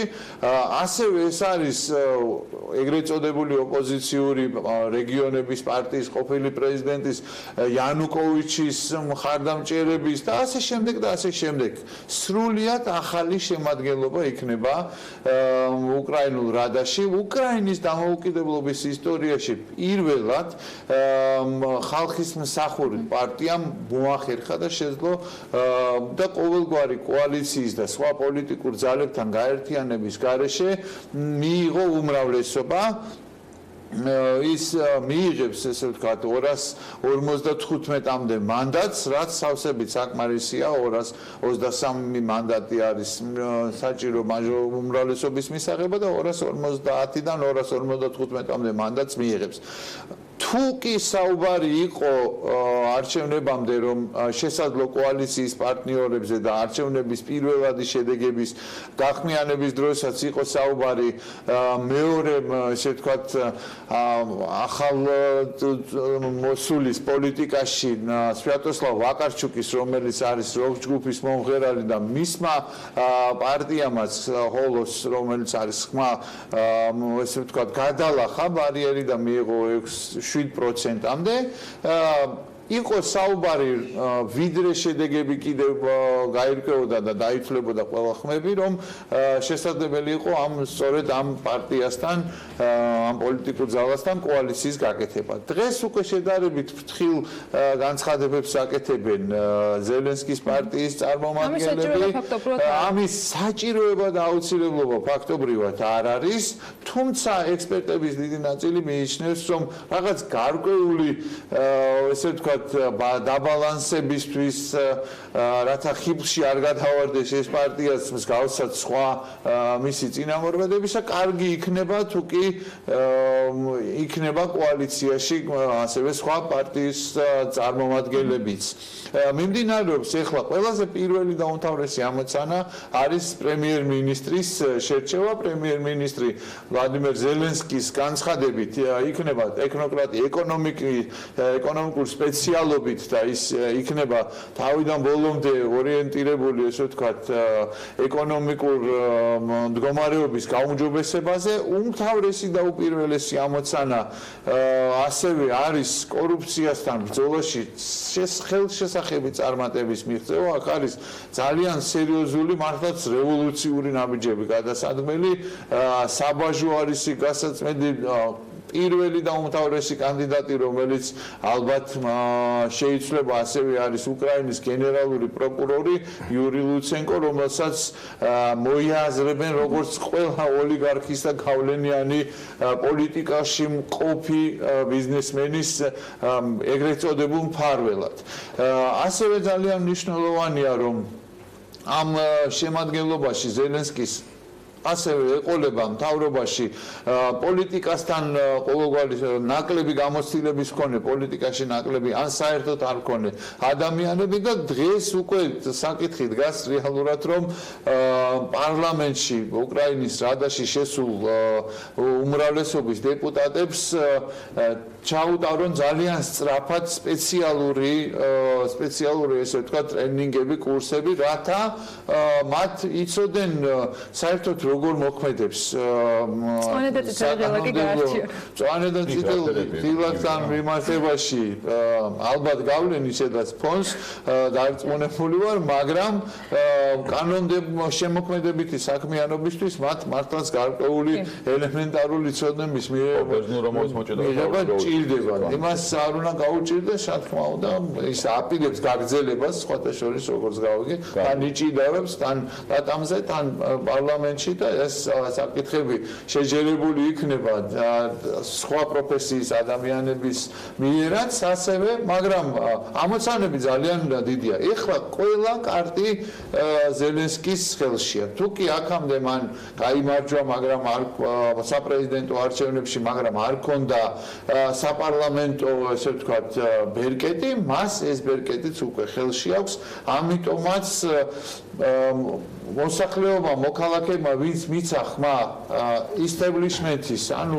წარსულის წინააღმდეგ და მიცა სიახლეს, მათ ძალიან სერიოზული პასუხისმგებლობა დააკისრეს, იმიტომ რომ ეს არ არის ერთი ხელის მოსმით და ესე მარტივად გასაკეთებელი. ნამდვილად ძალიან მტკივნეული და ძალიან სერიოზული რეფორმების გატარება მოუწევს. და რეფორმებთან ერთად ძალიან მნიშვნელოვანია, რომ ხალხში არის მოლოდინი, რომ იმ ადამიანების მიმართ, ვინც წლების მანძილზე მათი ჯიბიდან იღებდა ამ ფულს და კორუფცია მართლა ძალიან სერიოზულ, ასე ვთქვათ, მეტასტაზებად იყო გასული უკრაინის ყველა ფენებში, იქ იქნება სამაგალითო დასჯების სერია. და ეს შეიძლება სხვათა შორის შეეხოს და ერთ-ერთი ყველაზე დიდი ტესტი იყოს, შესაძლოა შეეხოს ყოფილ პრეზიდენტს, უკრაინის ყოფილ პრეზიდენტს ვლადიმერ ზელენსკიმ განაცხადა, რომ ესე ვთქვათ, იმუნიტეტთან დაკავშირებით ის აუცილებლად მიიღებს არჩევნების შემდეგ მისი ძალა მიიღებს კანონს იმუნიტეტის მოხსნის თაობაზე, რათა აღარ იყოს პარლამენტის წევრი ამ იმუნიტეტით უზრუნველყოფილი, დაუსჯელობის განცდა არ კონდეს, სხვა მნიშვნელოვანი, ესე ვთქვათ, რევოლუციური ნაბიჯების გადათქმასაც აპირებს ამ მიმართულებით. ნახოთ რა გამოვა, ნახოთ რა კონკრეტულ შედეგებს დადებს უახლოეს პერიოდში, მართლაც ხალხმა მას ძალიან მაღალი ნდობა გამოუცხადა რეალურად. აქ უფრო მეტი მოთხოვნა მის მიმართ ცხოვრების დონის გაუმჯობესების კუთხით, კორუფციასთან ბრძოლის კუთხით უფრო მეტი მოთხოვნა მის მიმართ, ვიდრე ვთქვათ იგივე აღმოსავლეთ უკრაინაში კონფლიქტის მოგვარების. ეს არის ორი ძირითადი პრიორიტეტი. მათ კარგად ესმით, რომ იქ მეორე მხარეს რუსეთია და რუსეთის ქმედება განაპირობებს მნიშვნელოვან წილად ამ მხოლოდ ზელენსკიზე არ არის დამოკიდებული. მიუხედავად იმისა, რომ ზელენსკიმ ასევე ღიად განაცხადა, რომ მას აქვს მზაობა იმისათვის, რომ მიიღოს სრული მხარდაჭერა დასავლეთის პარტნიორების მხრიდან, მას სურს ამერიკელი პარტნიორების ჩართვა და რუსეთის მხრიდან სხვათა შორის შედარებით ესეთი რბილი გზავნილებიც მოდის, რომ ისინი არ არიან წინააღმდეგი, მაგრამ ამას სჭირდება რაღაცა გარკვეული ურთიერთშეთანხმებების მიღწევა. ნახოთ ამ მიმართულებითაც რა კონკრეტულ ნაბიჯებს გადადგა შეადგავს ზელენსკის მთავრობა უახლოეს პერიოდში ამ ფონზე, როდესაც ესეთი მნიშვნელოვანი ნაბიჯები აქვს. კიდე ერთ კაცს აქვს, კარგ კაცს გამოწვევები დიდ ბრიტანეთში, ხო? ეს თმიანი აიკაცრება. ძალიან რაც რეალისტური იყო და პრინციპში დადასტურდა. მოლოდინები აქ იყო, რომ ბორის ჯონსონი დიდი იყო. ტრამპისგანაც მიიღო გზის დალოცვა ტვიტერით. დამილოცნი ხარ, შევითვალა ძალიან მაგარი ამბავიო ეს და ძალიან მაგარი იქნება ბორის ჯონსონი დიდი ბრიტანეთის პრემიერ-მინისტრის თანამდებობაზე.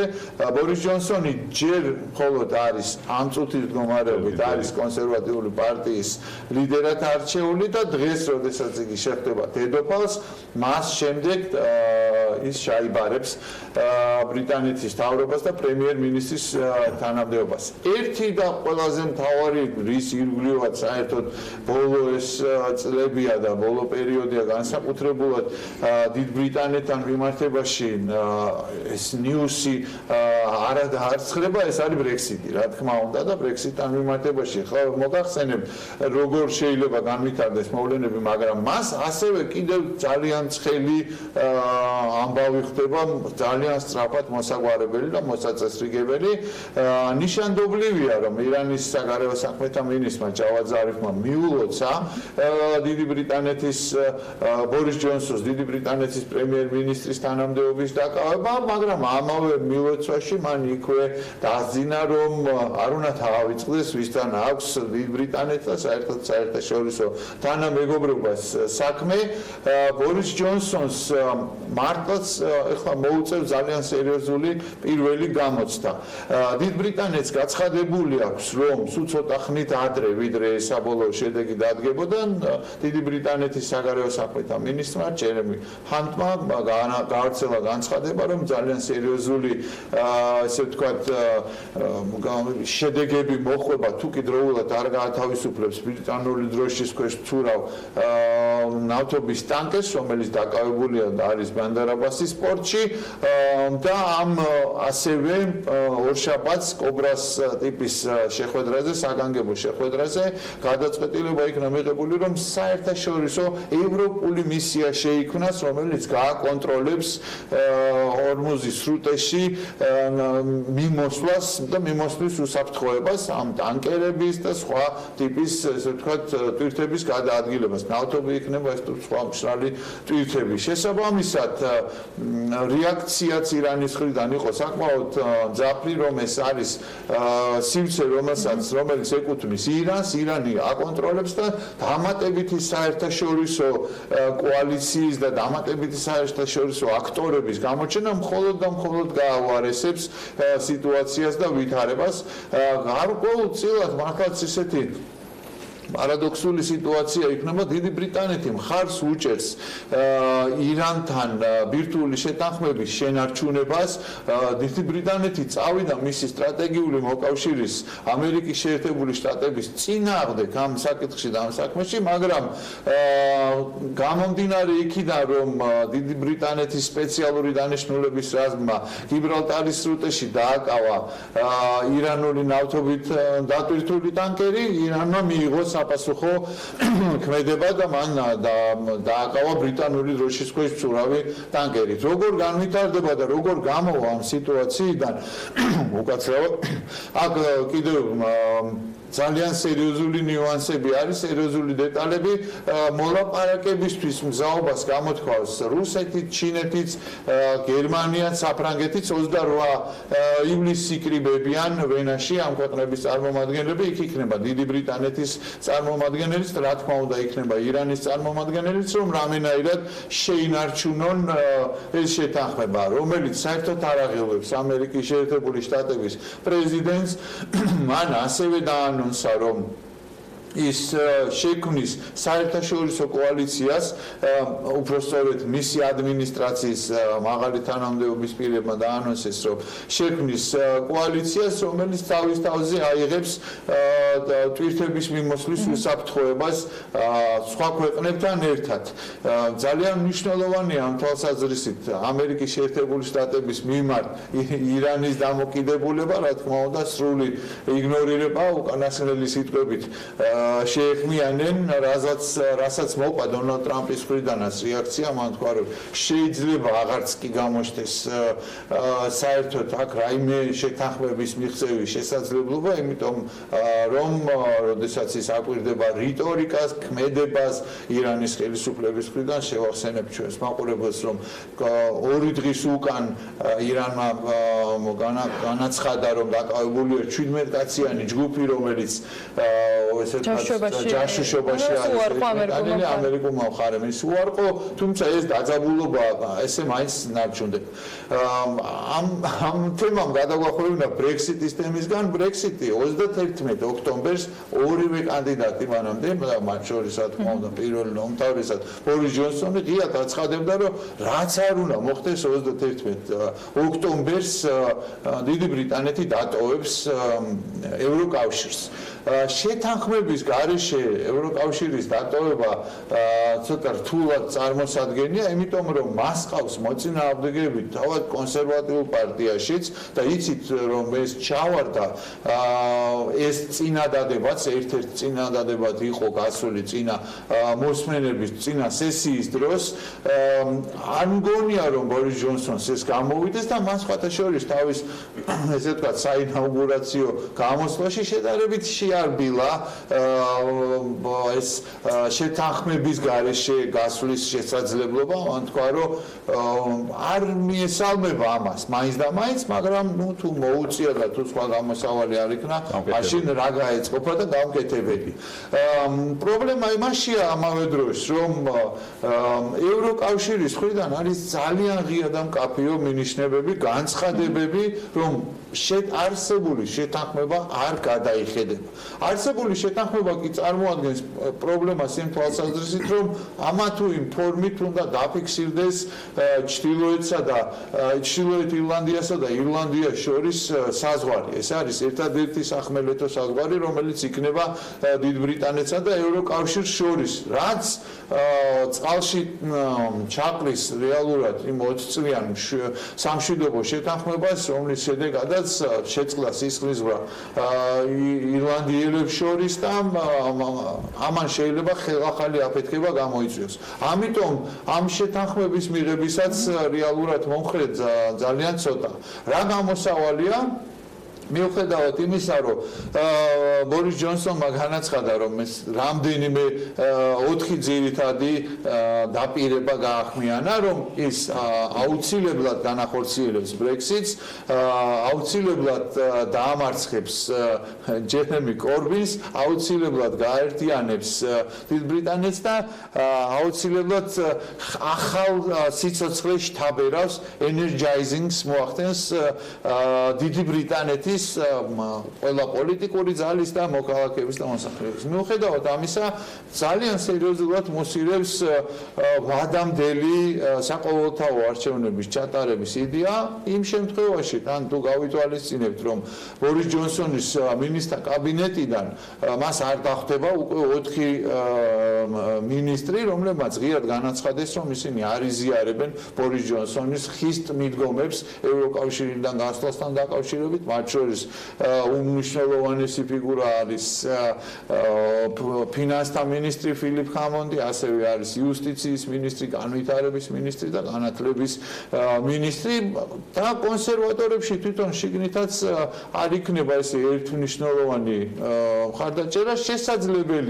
შესაძლებელია რომ დადგეს საკითხი ვადამდელი საყოველთაო არჩევნების ჩატარების და იმ შემთხვევაში თუ შეიცვალა სიტუაცია და ლეიბორისტების გამარჯვებით დასრულდა ეს, ლეიბორისტებს აქვთ ამბიცია, რომ მეორე რეფერენდუმი მოიწვიონ და მათ აქვთ გამოაცხადონ და მათ აქვთ იმედი, რომ ბრიტანეთი დარჩება ევროკავშირის შემადგენლობაში. მოკლედ, ბორის ჯონსონი ესე ვთქვათ, ძალიან სერიოზული გამოწვევების წინაშე და ძალიან ცოტა აქვს დრო რეალურად, იმიტომ რომ სესიები სექტემბერში დაიწყება, მანამდე მანამდე ეს მინისტრთა კაბინეტის ფორმირების საკითხი იქნება და ვერ დაიწყებს ასევე მოლაპარაკებებს, რომლის გამართვასაც ევროკავშირი არაპირებს, ესე რომ შევხედოთ როგორ განვითარდება მოვლენები, ისე მხიარულად არ არის, როგორც თვითონ არის ფოტოკოლაჟებში, წარსულის ფოტოკოლაჟებში ის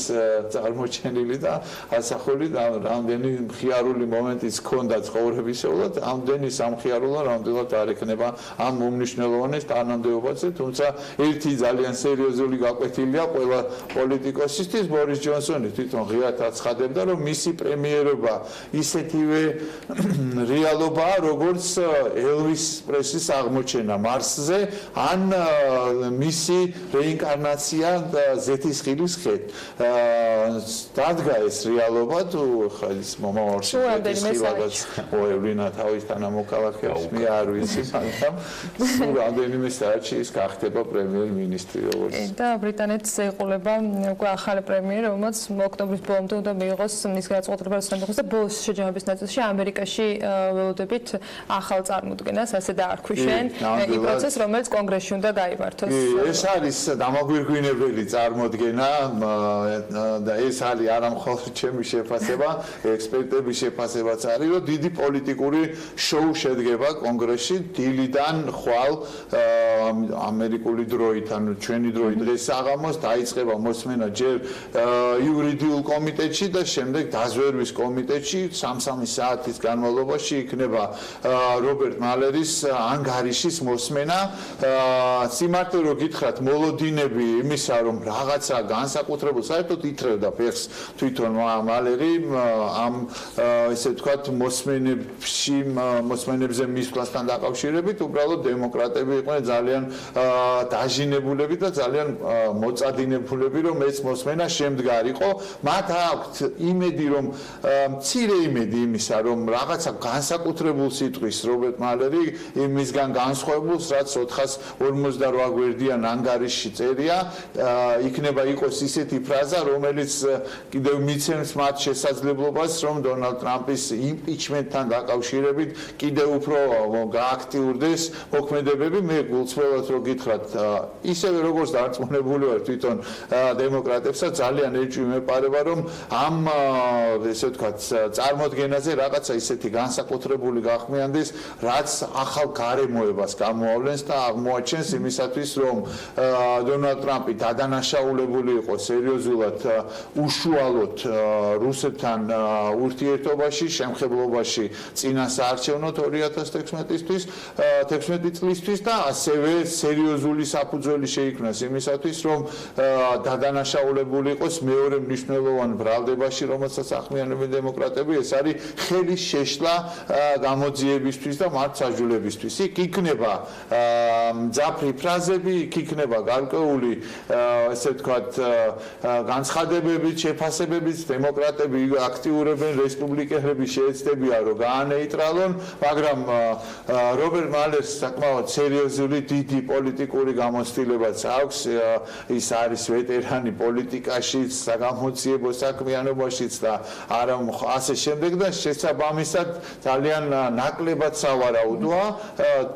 ერთი შედეგი, რაც შეიძლება სიმართლე რო გითხრათ, აქედან გამოვიდეს, რომ კიდევ უფრო მოღონიერდეს დონალდ ტრამპი, არის გარკვეული კვლევების მიხედვით დონალდ ტრამპის მდგომარეობა გაცილებით უკეთესია, ვიდრე მისი ოპონენტი კანდიდატების. აქაც არჩევნების ეზოდებიან და ესეც იქნება ნამდვილად ერთ-ერთი მნიშვნელოვანი ფაქტორი მათ შორის დონალდ ტრამპისათვის, რომ საარჩევნო ბრძოლაში ჩაერთოს. მადლობა ბუკა მიმოხილვისათვის. გადაცემის დასაწყისშიც ვახსენეთ, რომ აუცილებლად უნდა გაეცნოთ მის ამ კვირის ბლოგს, რომელიც 4G-ზე გამოქვეყნდა და რა თქმა უნდა დაელოდოთ ორ შაბათს, ვიდრე შემდეგ 4 შაბათს შემოგვერდება მორგი მიმოხილვით ალექსი პეტრიაშვილის ბემბრის საერთაშორისო მიმოხილვას მასპინძლობდით ჩვენს ეთერში. ახლა კი წინ სარეკლამო პაუზა გველოდება და რამდენიმე წუთში დაგიბრუნდებით.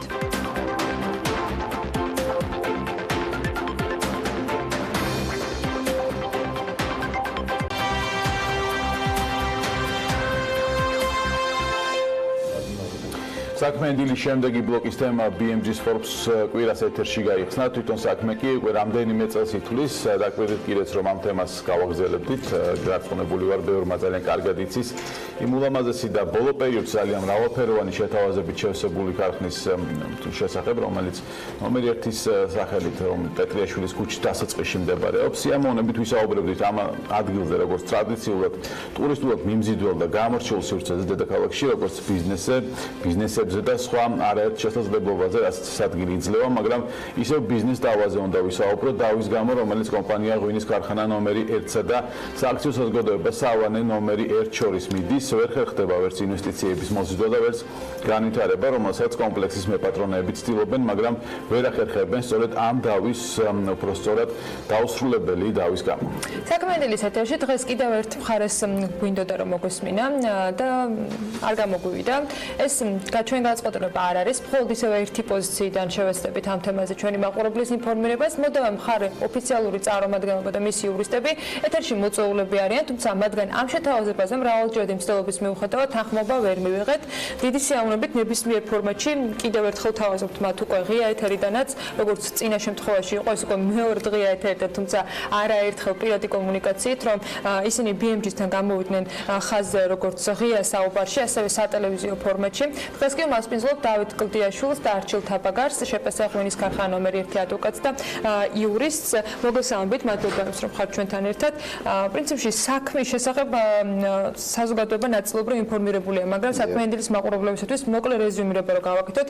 ქარხანა ნომერი 1 დღეს რა დავაშია შესული და რა არის როგორია მდგომარეობა? მოგესალმებით, მოგესალმებით თქვენს მაყურებელს. პირველ რიგში რა თქმა უნდა, მადლობა რომ მოგვიწვიეთ ისევ და მოგვიწვიეთ საშუალება. მოგიხსენებათ რომ მე გავაკეთე განცხადება რომ ქარხნის შესყიდვა საინვესტიციო ჯგუფის მიერ მოხდა 2013-2014 წლებში. შესყიდვის პროცესი წარიმართა ორი უმსხვილესი ბანკის, საქართველოს ბანკის და TBC ბანკის უშუალო ზედამხედველობით და როდესაც ყველაფერი დასრულდა, ასე ვთქვათ, და საკუთრება აბსოლუტურად უკვე მზად იყო რომ ჩაშვებულიყო როგორც ბიზნეს სუბიექტი 2015 წლის იანვარში ჩვენ მივიღეთ გამოუგნებელი სასამართლოს გადაწყვეტილება, მოხდა დაყადაღება მთლიანად ობიექტის და დღემდე ჩვენ ვიმყოფებით სასამართლო დავის რეჟიმში. ყველაზე სამწუხარო მე როგორც აღნიშნე არის ის, რომ 2004 წელს, ანუ დავის 2018 წელს, ესე იგი საქართველოს უზენაესმა სასამართლომ მიიღო საკმაოდ საეჭვო გადაწყვეტილება და ახალი გამოკვლევის მოტივებით საქმე უკან დაუბრუნდა სააპელაციო სასამართლოს, მაგრამ ის რაც შემდგომში სააპელაციო სასამართლოში განვითარდა, ყოველგვარ მოლოდინს გადააჭარბა სიმართლე რომ ვთქვათ. ესე იგი წელიწად ნახევარი მიმდინარეობდა განხილვა 2018 წლის თებერვლიდან და 2019 წლის 19 ივნისს დასრულდა იმით, რომ საქმის გამხილველი პალატა დაშალეს, პრაქტიკულად ამ სიტყვის პირდაპირ მნიშვნელობით ქეთევან მესხიშვილი, რომელიც გახდათ მოცემული საქმის გამხილველი მოსამართლე და იმავდროულად პალატის თავმჯდომარე, ჩამოცილებული იქნა საქმის განხილვა, შემდეგ მოხდა პალატის დაშლა, ასე ვთქვათ, და საქმე ახალი განაწილების მიზნით გადაეცა თავმჯდომარის, მაგრამ აქ არის ახლა ესეთი საოცარი ამბავი თქვენ მოგეხსენებათ სასამართლოში საქმის წარმოების ვადები და როგორ ხდება ამის ესე ვთქვათ დროში გაურკვევლივად გაჭიანურება. ახალმა კოლეგიამ, რომელიც შეიკრიბა ამ საქმეზე, გასაოცარი შესაშური ოპერატიულობა გამოავლინა და 25 ივლისს, ანუ პრაქტიკულად ხვალ დაგვინიშნა ჩვენ მთავარი სხდომა. ახლა საქმე რაში მდგომარეობს, იცით რომ თითქოს ერთი ცხური რომ აგერ საქმე ოპერატიულად ჩაინიშნა, მაგრამ საქმის მოცულობიდან გამომდინარე, როდესაც 3 კვირის ინტერვალში 3000 გვერდიანი საქმეს მოსამართლე პირდაპირ მთავარ სხდომას ატარებს, ეს არის წარმოუდგენელი რეალობა, იმიტომ რომ ტექნიკურად შეუძლებელია რომ ამ ხელა მოცულობის საქმეს გაეცნო, თან ეს არის საკმაოდ ძიმე საქმე, რო იტყვიან თავისი შემადგენლობით და ის ნაღმები, რომელიც ამ საქმეში ჩაიდო, უზენაეს სასამართლოს მიერ, ასე ვთქვათ, საქმის უკან დაბრუნების დროს საკმაოდ კვალიფიციურ და ასე ვთქვათ, დასაბუთებულ განსჯას მოითხოვს. ვინ არის მოდავე მხარე და რა უფლებით, ანუ რა საბუთებით, რა დოკუმენტებით, რა ისტორიით გედავებათ და რა გადაწყვეტილებას ელოდებთ, ან რაზე უნდა იყოს გადაწყვეტილება მიღებული ხვალინთელ სხდომაზე? აი, ზუსტად მაგას მოგახსენებთ, რომ მოდავე ის გადაწყვეტილება, რომელსაც ჩვენ ველით სასამართლოდან, რა თქმა უნდა, პირველ რიგში უნდა იყოს ობიექტური და მან არ უნდა დაარღვიოს ის საკუთრების რეჟიმი, რომელიც დადგენილია საქართველოში. თქვენი მოდავე მხარე ითხოვს, რომ 2013 წელს დაწყებული პროცესი იყოს ბათილად ცნობილი. ეხლა გეტყვით მოდავე მხარის მოთხოვნას და არ უნდა დაირღვიოს ის საკუთრების რეჟიმი, რომელიც დადგენილია საქართველოში და იცავს, ასე ვთქვათ, თავისუფალ სამოქალაქო ბრუნვას და ბიზნესის სტაბილურობას. თუ ეს დაირღვა, აბსოლუტურად ჩამოიშლება ბიზნესი და ეს იქნება ქაოსი. ეხლა მოდავე მხარე რაზე აპელირებს? მოდავე მხარე გახლავთ სააქციო საზოგადოება სავანე ნომერ 1 ღვინის ქარხანა. ის იყო 2004 წელს ქონების მესაკუთრე, რომელმაც შემდეგ ეს ქონება გაასხვისა 4 ფიზიკურ პირზე, შემდეგ ფიზიკურმა პირებმა გაასხვის ეს კომპანიაზე და შემდგომში გაგრძელდა დაახლოებით რამდენი მფლობელის გამოცვალა? მფლობელი გამოიცვალა, მაგრამ ტრანზაქციები თავისი ბუნებით სამართლებრივი თვალსაზრისით იყო სხვადასხვა, იმიტომ რომ ზოგჯერ მოხდა ქონების გაყოფა, საწესდებო კაპიტალში შეტანა, მათ შორის ერთ-ერთი ბოლო ტრანზაქცია იყო საქართველოს ბანკს რატო ვახსენებ? საქართველოს ბანკმა 2011 წელს ქონების ნახევარი დაისაკუთრა კრედიტის აღსრულების ფარგლებში. ანუ თქვენ მოგეხსენებათ ხა ბანკი როგორ შეიძლება გახდეს ქონების მათ ჰქონდა გაცემული კორპორატიული კრედიტი და შემდგომში ვერ მოხდა კრედიტის მომსახურება და საქართველოს ბანკმა მოახდინა იპოთეკის საგნის რეალიზაცია. 2011 წელს მაშინ აღსრულების განსხვავებული მექანიზმი არსებობდა ვიდრე დღეს, გამოიცემოდა აღმასრულებელი ასე ვთქვათ საჯარო აუქციონის აქტი, რომელიც იურიდიულ წრეებში, ეს არის ანაბანა იურიდიული წრეების საახსრულებო წარმოების ფარგლებში აღსრულებული ქონება კეტავს მანამდე არსებულ უფლებას და ყოველგვარი დავა ქონებაში საკუთრების უფლებას პირდაპირ აღდგენის არის აბსოლუტური ნონსენსი, ეს არის ქაოსი. ანუ საქართველოს ბანკი 2011 წლიდან გახდა ქონების ნახევარის დაახლოებით 50%-ის მესაკუთრე და ჩვენ საქართველოს ბანკისგან უყურეთ 2014 წლის ბოლოს. ეს არ მომხდარა, ასე ვთქვათ, ისეთ პერიოდებში, რომელიც საკმაოდ ისეთი იმით არის ცნობილი, აი იმ დროს ჩვენ რაღაცას ვერ ვიდავებდით და ასე შემდეგ. ამიტომ ახლა ეს კომპანია ითხოვს, რომ პირდაპირ საკუთრებაში იქნეს აღდგენილი, ვინაიდან თulis, რომ თურმე 2004 წელს მას ქონება არ გაუსხვისებია, მას არ გამოულენია ნება. ეს არის ქაოსი. ახლა თქვენ დაუშვათ ერთი წუთით, რომ საქართველოში, ესე იგი 10 წლის ან 15 წლის, 15 წელიც გავიდა. თქვენთან რომ მოვიდეს პიროვნება და გაგიცხადოთ, რომ იცით რა, მე რაღაცა არ მინდოდა. რა სამართლებრივ პრეცედენტს ქმნის ამაზე მინდა რომ გავაგზავნოთ საუბარი, ხო, ეს რომ მე ვთქვათ, როგორც кейსი ისე აიყო სასამართლო, შეიძლება სერიოზულ პრობლემამდე მივიდეთ, მაგრამ თქვენ როცა ამ თემაზე საუბრობთ და ეს არ არის პირველი ეთერი და ხოთ ბიუჯეტისთან გისაუბრეთ, ახსენეთ ვანეჩ ხარტიშვილს. რაზე დაყრდნობით ახსენებთ ამ ადამიანს, რა საბუთები გაგვდეს, ვინ წარმოადგენს ამ კომპანიას ავანეს? დიახ, ეს პიროვნების გვარი გაიჟღერა.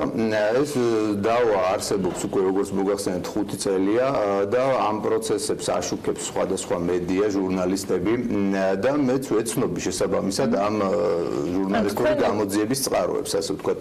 და მეც მაქვს ხო ჩემი რაღაც, ასე ვთქვათ, შეხედულებები, ხო? ამ კომპანიის უკან დგას პიროვნება გიორგი მგალობლიშვილი, რომელიც, ასე ვთქვათ, გიორგი მგალობლიშვილი გახლავთ ეს პიროვნება, რომელიც აი ამ ჩატარებული ჟურნალისტური გამოძიების შედეგად ასოცირებული არის პლატონ ვანეჩ ხარტიშვილთან. მე ხო გეუბნებით, მე არ მინდა ხა პერსონალიებზე საუბარი. ეს გვარები, ეს სახელები და მათი კავშირები ამ საქმესთან არის გავრცელებული და ეს ჟურნალისტური წყაროების შედეგია. თქვენ ხოთ ჟურნალისტური წყაროებს და თქვენი ჟურნალისტური წყაროები არსებობს და რა თქმა უნდა მეც მაქვს ჩემი წყაროები, მაგრამ მე უბრალოდ მინდა რომ მაინც ინსტიტუციურ პრობლემებზე გავამახვილო ყურადღება. სამართლებრივად, ან მე მინდა რომ სამართლებრივი მოდავე მხარე ვინ არის ეს სამართლებრივად დავას აწარმოებს სავანე ღვინის ქარხანა ნომერი 1, მაგრამ ის ნაღმები, რომელიც ამ საქმეში ჩაიდო, შეუძლებელია რომ გავლენიანი ჯგუფების მიერ არ იყოს ლობირებული და მე მინდა რომ ხა ამ პრობლემებზე ვისაუბროთ, რა ნაღმები ჩაიდო ამ საქმეში. პირველი საკუთრებამ როგორც ინსტიტუციურმა მოვლენამ დაკარგა პრაქტიკული ღირებულება. ან თქვენ რომ წარმოიდგინოთ ერთი წუთი რომ საკუთრება გაქვთ, მაგრამ რეალურად ამ ქონებით ვერ სარგებლობთ. მისი ღირებულება თქვენთვის როგორც ბიზნესმენისთვის აბსოლუტურად განულებულია. თქვენ როცა გეუბნებიან რომ საჯარო რეესტრის ამონაწერს არანაირი მნიშვნელობა არ აქვს, იმიტომ რომ მე როდესაც გავეცანი საჯარო რეესტრის ამონაწერს როგორც იურისტი და მასზე არ ფიქსირდებოდა არანაირი სამართლებრივი შეზღუდვა, არ არსებობდა არც ყადაღა, არ იყო აღძრული დავა უფლების შესახებ და მოვახდინე ამ ქონების შეძენა, შემდგომში გვეუბნებათ უზენაესი სასამართლო, იცით, ჩვენ რაღაცა უნდა გამოვიკვლიოთ, რომ აი 2004 წლიდან რა ტრანზაქციები უნდა იყოს. გასაგები, ამას სასამართლოს აკრეაციოთ დააღნიშნოთ და იმიტომ დაგისვით ის კითხვა, რომ თქვენ ბევრ ეთერებში გისაუბრეთ და ჩვენ ვეცადეთ, რომ ყველა მხარისგან მიგვიღო ინფორმაცია, მიხედავთ ეთერში ვერ მოახერხეთ, რომ დაგვეთანხმებინა სტუმრობაზე. ვანჩ ხარტიშვილი უარყოფს და ის ამბობს, რომ მას არანაირი კავშირი არ აქვს ამასთან და მეც ამიტომ მაინტერესებს თუ თქვენ რაიმე საბუთი გაქვთ, იქნებ წარმოგვიდგინოთ ეს დოკუმენტურად, სხვა შემთხვევაში გასაგებია თქვენი პასუხი, რასაც გულისხმობთ, მაგრამ რაც შეეხება პრეცედენტს და ეს პრეცედენტი მით უმეტეს იმ ისტორიის განმავლობაში, უახლოეს წარსულში ქონდა საქართველოში, რა საფრთხეების შემცველი შეიძლება იყოს და რას ნიშნავს სასამართლოს ის გადაწყვეტილება, რაც დღეს თქვენი საუბრიდან მოსაოდნელად წარმოგიდგენიათ, რომ ამ ვადების და ამ განწყობების გათვალისწინებით შეიძლება იყოს, რა რეალობის წინაშე დავდგებით. ანუ გამოც რომ მე როდესაც რაღაც ქონებას ვყიდულობ და ჩავყევი თუნდაც ბოლო წინა სამი მფლობელის თქვათ სამართლებრივ საკუთრების თქვათ დამადასტურებულ დოკუმენტს, იმის იქით შეიძლება ვერც წავიდე, ხო, ძალიან მარტივად. შეიძლება ეს ქონება ჩემი არ აღმოჩნდა ეს? კი ბატონო. მოკლედ შესაძლებელია მაყურებელმა დასვას კითხვა, ხო, მაგალითად ორი კერძო პირი დავობს და რა არის ამაში ისეთი მნიშვნელოვანი, რომ ჩვენ ამხედრად დროს ვუთხოვთ, ან სერვერში არის ძალიან დიდი პრობლემა, ამ საქმემ ორი ძალიან დიდი პრობლემა წარმოაჩინა. ერთი თვითონ პროცესი, როგორც მიმდინარეობს, იგივე ახსენა, ვთქვათ, სასამართლო შემადგენლობის დაშლა, ხან ძალიან გაჭიანურება საქმის, რომ რაც შეიძლება ის უზრუნველყოფის ღონისძიებები მძიმე ტვირთად დააწვეს კომპანიას და ამით განყოფილება დათმობაზე წავიდეს, ხან დაჩქარება, ну ამაზე მოგვიანებით ვისაუბროთ, უფრო გლობალური რა არის. ის მიდგომები, რასაც ამ ეტაპზე ვხედავ, ჩვენ საბოლოო ძალაში შესულ გადაწყვეტილება არ გვაქვს, მაგრამ გვაქვს უზენაესის განმარტება, მის რატომ დაუბრუნა, ასე ვთქვათ, სააპელაციო სასამართლოს, ჩემი პირადი აზრით ძალიან მარტივი დავა და დაახლოებით 1 წელიწადში უნდა დადგენილიყო სიმართლე, ჩემი პირადი შეფასებაა და ვინც არის კანონიერი მესაკუთრე დღესდღეობით საჯარო ეს მიხედვით მას სულად უნდა შეძლებოდა, ასე ვთქვათ, განკარგვა, მაგრამ აქ ძალიან გლობალური პრობლემები. მსგავსი მიდგომა თავიდან ბოლომდე ეჭქვეშ აყენებს საჯარო რეესტრის, როგორც მარეგისტრირებულ ორგანოსად მდობის საკითხს. უბრალოდ ჩვენ გვეუბნება, რომ საჯარო რეესტრის ამონაწილის მიმართ არსებობს უტყუარობის პრეზუმპცია, ეს ჩანაწერი ასკარგავს. ან ნებისმიერ ჩვენთანგანი, ანუ მე მინდა მოსახლეობას აქვს. აი ხო, ბინას გადაიფორმე მაგალითად და ნახე იმის წინ ვისგენაც იყიდა ისიც ნახე. იმანაც გითხე რომ კი, მე მივყიდე. კიდე იმის წინ ნახე და იმანაც გითხე რომ კი. მე მივყიდე. და უცებ შეიძლება აღმოჩნდეს რომ 15 წლის წინ ვიღაცას რაღაცას პრობლემა ჰქონდა, დღეს შენთან მოვიდეს და გითხრას, რომ ძალიან დიდი ბოდიში, მაგრამ ეს ბინა ჩემი. გარდა ამისა, პრობლემა გვაქვს იმასთან დაკავშირებით, რომ ფაქტობრივად განუჭვრეტადი ხდება საქართველოში ბიზნესის კეთება. ანუ ყველა ის საფუძველი სამართლებრივი, რომელიც დღემდე მოქმედებს, რას ნიშნავს უსაფუძვო გაბედრება, როგორ ხდება ამ დროს თანხების უკან დაბრუნება, რას ნიშნავს საკუთრების უფლება, რას ნიშნავს კეთილსინდისიერი შემძენი, ხო? ეს ხო დღეს დახვალე ვუში ხო არ გაჩენა, წლების განმავლობაში კანონის დონეზე ესენი ყველაფერი რეგულირდებოდა და ხვალო თქვენ ინვესტორი იქნება, ადგილობრივი ბიზნესმენი იქნება, ელემენტარულად მცირე მეწარმე იქნება და მოდის იუსტან და ეკითხება, რომ რა ბედი ექნება ჩემს საქმიანობას, ხო? ასეთი მიდგომის საფუძველზე შეუძლებელი ხდება, რომ ვინმეს რამე სამართლებრივი გარანტია გქონდეს. სახელმწიფო დონეზე დადგენილი თამაშის წესები, რომელიც სამართლებრივად არის დაწერილი, დღეს შეიძლება ახალი გადაწყვეტილება და არა ისე რომ ისეც არ უნდა გავიგოთ, რომ სასამართლოს არ შეუძლია თქვა გარკვეულწილად მოდიფიცირება გააკეთოს რამე ნორმის, ხო? მაგალითად, რაღაც განსხვავებულად განმარტოს, მაგრამ ეს არის ყველაფერს აქვს თავის ფარგლები, ხო? აქ ჩვენ არ გვაქვს განსხვავებულად განმარტებაზე ან მოდიფიცირებას. აგვაქვს აბსოლუტურად თავდაყირა დაყენებას. ეს არის რაც შეეხება შინაარს, ხო? იგივე არჩილმა ახსენა ბანკების, ეს არ ყოფილა რომ ვიღაც კერძო გამოუცდელი პირების ხელში გადადიოდა ეს ქონება. თითოეული ეს ნაბიჯი იყო გატარებული ძალიან სერიოზული სამართლებრივი ლუპის და ექსპერტიზის ქვეშ, ხო? აღსრულება სახელმწიფო ორგანოებიც გასცა ამ ქონებაზე დოკუმენტი. ანუ გამოდის რომ მე ხვალ ამ მსგავსი ტიპის დოკუმენტების მიმართ დობა არ უნდა მქონდეს. ხო? აი ბოდიშულტი ერთ ჩვენ ყოველთვის გქონდა მოლოდინო საქართველოს ბანკის ნაწილში ხო ტრანზაქცია ვერანაირ თეორიული შანსით ვერ გადაიხედებოდა. იმიტომ რომ თქვენ ერთი წუთით რო დაუშვათ რომ საქართველოს ბანკი როგორ გახდა ქონების ნახევრის მესაკუთრე 2011 წელს მე ვახსენე რომ მან მოახდინა კრედიტის ახსნილების ფარგლებში ქონების დასაკუთრება და ეს მოხდა საჯარო აქტის საფუძველზე. და შემდეგ ჩვენ ეს ქონება შევიდნენ 2014 წელს. ეხლა აი ეს წესრიგი თუ გადაიხედა რომ კრედიტის გაცემის ფარგლებში უზრუნველყოფის გამოყენება შესაძლოა შემდგომში გაბათილდეს, აბსოლუტურად დაიშლება ნდობა ყოველგვარი საბანკო ინსტიტუტის მიმართ. იმიტომ რომ ჯერ ერთი ამის შემოწმების არანაირი რესურსი კერძო პირს არ გააჩნია. მე როგორ უნდა შევამოწმო თავის დროზე ბანკმა რატო გასცა კრედიტი, ან რატო დაიწყო მე ახსულების პროცედურა ამ იმაზე. მე ვენდობი სახელმწიფოს, აი როგორც დავითმა ახსენა, მე ვენდობი სახელმწიფოს, მე ვენდობი საჯარო რესს, მე ვენდობი კვალიფიციურ ფინანსურ ინსტიტუტებს, რომელიც მოქმედებს საქართველოში ბანკის სახით თუ სხვა დაწესებულებების სახით. მოტანო ხარი ამბობს რომ აი ამ დანაშაულებრივ სქემაში ხო ასე კვალიფიცირება ჩართული იყო მათ შორის ბანკიც და შესაბამისი პასუხისმგებლობის დაყენებას ითხოვს ამ ნაწილშიც რომ წერილები რომელიც მას აქვს წარმოდგენილი და ეს არის მათი არგუმენტაცია ეს არის სადაო თემა. მეც ვიტყვი ამ სრულად წარმატებით რომ ყველა იყო ამ პროცესში ჩართული და შესაბამისად ყველა არის ესე იგი ამის შესახებ ინფორმირებული, მაგრამ მტკიცებულება ჭირდება ამას ჯერ ეს ერთი და მეორეც ერთი რომც ასე იყოს მე რა კავშირი მაქვს ამ პროცესებთან. მე ხო თავი ჩემი საუბრის დასაწყისში ეს განვაცხადე რომ მე ვენდე სახელმწიფოს და მარტო განცხადება იმის შესახებ რომ ყველა იყო ჩართული არ არის საკმარისი. თქვენ მოგეხსენებათ რომ საკუთრების უფლების შესახებ არაერთი პრეცედენტული საქმე განიხილა. ყველაზე დადგენილი სტანდარტი იყო რომ საჯარო რეესტრში უნდა არსებობდეს ასე ვთქვათ ჩანაწერი უფლების ან უნდა იყოს ეს თემა დაფიქსირებული სასამართლოს მიერ ან ყადაღის ან ამის შეზღუდვის ფაქტი. შემდგომში ეს სტანდარტი აიწია და ითქვა რომ საჩივრის დონეზე მაინც უნდა არსებობდეს. ანუ საჯარო ეს უნდა მიმართოს დაინტერესებულმა და განაცხადოს რომ ეს უფლება არის სადაო. ეხლა მე ვსვავ შეკითხვას. თუ კი არ არსებობს 2013-2014 წლებში არც სასამართლოს ან რაიმე სხვა ორგანოს აქტი, რომელიც შეზღუდავს უძრავი ქონების გასხვისებას. ასევე თქვენც, როგორც მოდავე მხარეს, არ მიგიმართიათ საჯარო რეესტრისთვის, რომ ეს უფლება არის სადაო. მე მესამე პირმა ან სხვამ, რომელსაც სურს ქონების შეძენა. აი როგორ უნდა წარმოიდგინოს, რომ ახლა თეორიაში ვიღაცამ შეიძლება ეს საკითხი გახადოს სადაო. აი იმიტომ ვიძახი, რომ ეს არის ქაოსი.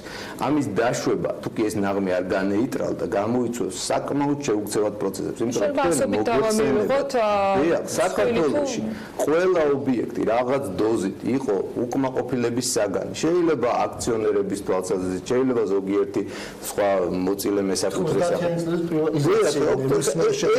ეს როგორი ქაოსში შევდივართ, იცით რომ ყველა იტყვის რომ მე არ ვიყავი თანახმა, მაშინ რო გაიყიდა, მე არ გამომივლენია ნება, ის დირექტორი შეცდა. და ამიტომ ახლა ყველა პირმა, ვინც აქ მიიღო ტრანზაქციებში მონაწილეობა, უნდა დაივიწყოს ეს ყველაფერი და საკუთრების უფლებაში უნდა აღვდგე მე. და მე ვკითხულობ სვავ კითხვას. ის რა მოსაკუთრე, რომელმაც გაიარა ჩემამდე ეს ქონება, ყველამ ფული აიღო, ყველამ რო იტყვე უხეშად იხეირა. ეს ხალხი რატომ არ არის სასამართლოს ხმაზე დაბარებული? ეს საქმის კიდევ განსაკუთრებული თავისებურება რა შემდგომარეობს, იცით რომ იურიდიულად ახლა არ მინდა დაგვირთოთ. მოპასუხეებს წარმოადგენთ მარტო ჩვენ. ანუ როდესაც მოთხოვნილი არის ყველა გარიგების ბათილად ცნობა და საკუთრების უფლებაში აღდგენა და არც ერთ სხვა ტრანზაქტორს სასამართლოს ხმაზე როგორც ელემენტარულად მაინც არ იბარებ, როგორ უნდა აღდგეთ თქვენ უფლებაში მაინტერესებს.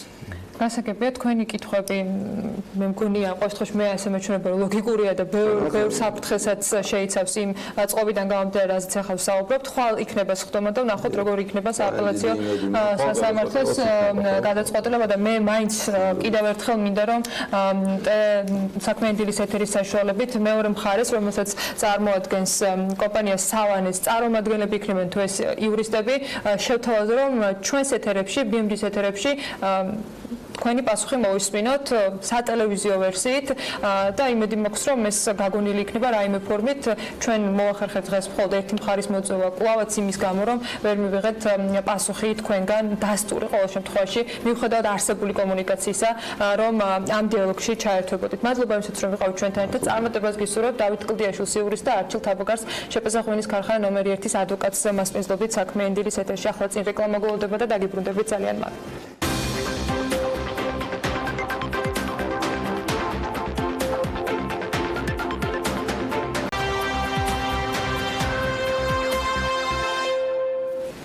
საშუალებო სეზონზე მათთვის, ვინც სოფლისკენ მიწევს და გული მიუწევს, გრიგარემოსთან ერთად ყველა ზამთრისთვის მომარაგებული ტკბილებულის მზადების გემრიელი პროცესი ახსენდება და ძალიან რომ გვინდოდეს, ყველა შესაძლოა ამას ვერც ვახერხებთ კიდეც, სწორედ მათთვის, ან სულაც მზამურაბების მოყვარულებისათვის და არა მხოლოდ უკარგესი ამბები გვაქვს მოსაყოლე, ნინო ზამბახიძე, ნათია ნინიკელაშვილი სოფლიdan.ge-ის დამფუძნებელს მასპინძლობს საქმიანი დილის ბოლო ბლოკში.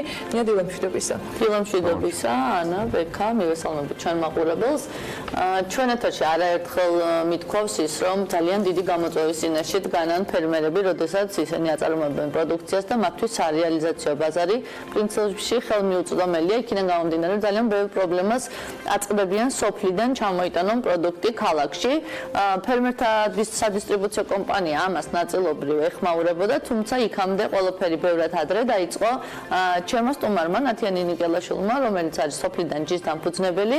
უფრო მეტი დეტალის შესახებ ნათია გვიამბობს, თუმცა მე ვფიქრობ, რომ დღევანდელი გამოწვევა, რომელიც ქვეყანაში არის სარეალიზაციო ბაზარი, იგივე ის პრობლემები, რომელიც გააჩნია ჩვენ რეგიონებს ინფრასტრუქტურასთან დაკავშირებით, განათლებასთან დაკავშირებით და შემდეგ უკვე ამ პრობლემის მოგვარებაში ნაწილობრივ ჩვენ ვცდილობთ, ხოლო მათი სარეალიზაციო ბაზრის მოპოვებისთვის კი ნათია ცდილობს და წლების წინ, როდესაც ის ჩემთან სტუმრად მოვიდა, პირველად როდესაც შევხვდი, პრინციპში ძალიან დიდი ოპტიმიზმი არც გამომიმჟღავნებია, რადგანაც ვუთხარი, რომ ჯერ ადრე იყო მომხმარებლისთვის ინტერნეტ მაღაზია შეეთავაზებინა განსაკუთრებით სოფლის მეურნეობის პროდუქტის, თუმცა ადამიანები, რომლებსაც მიზანი აქვს დასახული, ყოველთვის ცდილობენ გააკეთონ ის, რისიც ჯერა და ვფიქრობ, რომ ნათია ერთ-ერთი კარგი მაგალითია.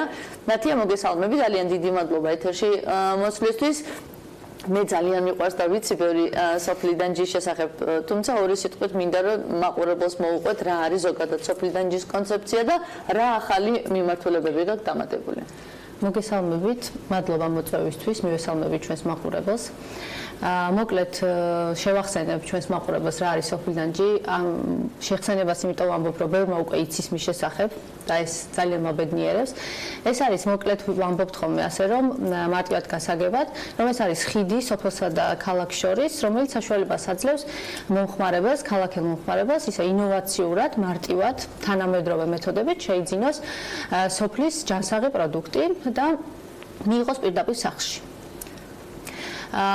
soplidan.ge-ის კონცეფცია თავიდანვე ეფუძნებოდა პრობლემას, რომელიც სწორად აღნიშნეთ, ეს იყო ნამდვილი პროდუქტი, ჯანსაღი პროდუქტის მარტივად მიღება. შესაბამისად, აი ამ ჩვეულებრივი დიასახლისების და ჩვეულებრივი ადამიანების პრობლემის მოგვარებას ემსახურებოდა თავიდანვე ამ იდეის განხორციელება და სწორედ ბავშვებზე არის ეს ორიენტირებული ძირითადად იმ ოჯახებზე, რომლებიც მუდმივად დასაქმებულები არიან მთელი დღის განმავლობაში სამსახურში არიან და რაღაც დროის ეკონომია უნდათ გააკეთონ. ასევე სწორად აღნიშნეთ თქვენ, რომ გამოწვევა დღემდე სწორედ რჩება ის, რომ მომხმარებელი რთულია მიაჩვიო იმას ქართველი მომხმარებელი, რომ ხელის შეხების გარეშე, დაგემოვნების გარეშე შეუკვეთოს და ისეთი ნდობით გამსჭვალული იყოს ბიზნესის მიმართ და სახლში მიიღოს ეს პროდუქტი, თუმცა მართლაც ნაბიჯ და სიჯიუტით ვცდილობთ შევაჩიოთ მომხმარებელი ამას და ის, რომ ეჩვევა მომხმარებელი ამას ის გვაგრძნობინებს, რომ დღითი დღე იზრდება ჩვენი ლოიალური და მუდმივი მომხმარებლების რაოდენობა და პრინციპში ბიზნეს სქემამ გაამართლა, მინდა ვთქვა და სულ ვცდილობთ რაღაცა ისეთი სიახლე შევთავაზოთ, რაღაცა ახალი მოვიფიქროთ და პულსზე ხელი გვედოს მუდმივად რა უნდა ჩვენს მომხმარებელს, როგორც თავიდან იყო ეს განსაზღვრული, რაც უნდა და ის ვეცადეთ რომ მიგვეცა, აი განვითარების კუთხითაც მაგეთკენ მივდივარ. და ალბათ ძალიან მნიშვნელოვანია მომხმარებლისთვის როგორ კონტროლდება ხარისხი. ანუ იცით ზუსტად რომელი ფერმერი არის, იმიტომ რომ მე ვიცი ჩვენი წევრი ფერმერები ძალიან ბევრი გამარაგებთ. როგორ ხდება, იმიტომ რომ მათ უნდათ რომ დღეს პრინციპში თუ ისინი შეკითხა რომ სად ვიყიდო ხარისხიანი პროდუქტი, ნაკლები პესტიციდით და შხამქიმიკატით, რძერო ნამდვილად სახიარი და ნედლიანი და მისგან დამზადებული პროდუქტი. ანუ აი ამის მიკვლევადობა თუ გაქვთ და იცით თუ არა, ვთქვათ, აი წინააღმდეგ შემთხვევაში რაღაც ცუდი მოხდა, მოიწამლა ჩვენი მომხმარებელი, იმიტომ რომ ძალიან მნიშვნელოვანია ეს ადამიანის ჯანმრთელობას აისახება, გაქვთ თუ არა მიკვლევადობა და იცით თუ არა ზუსტად რომელი ფერმერისგან წარმოებს ეს პროდუქტი.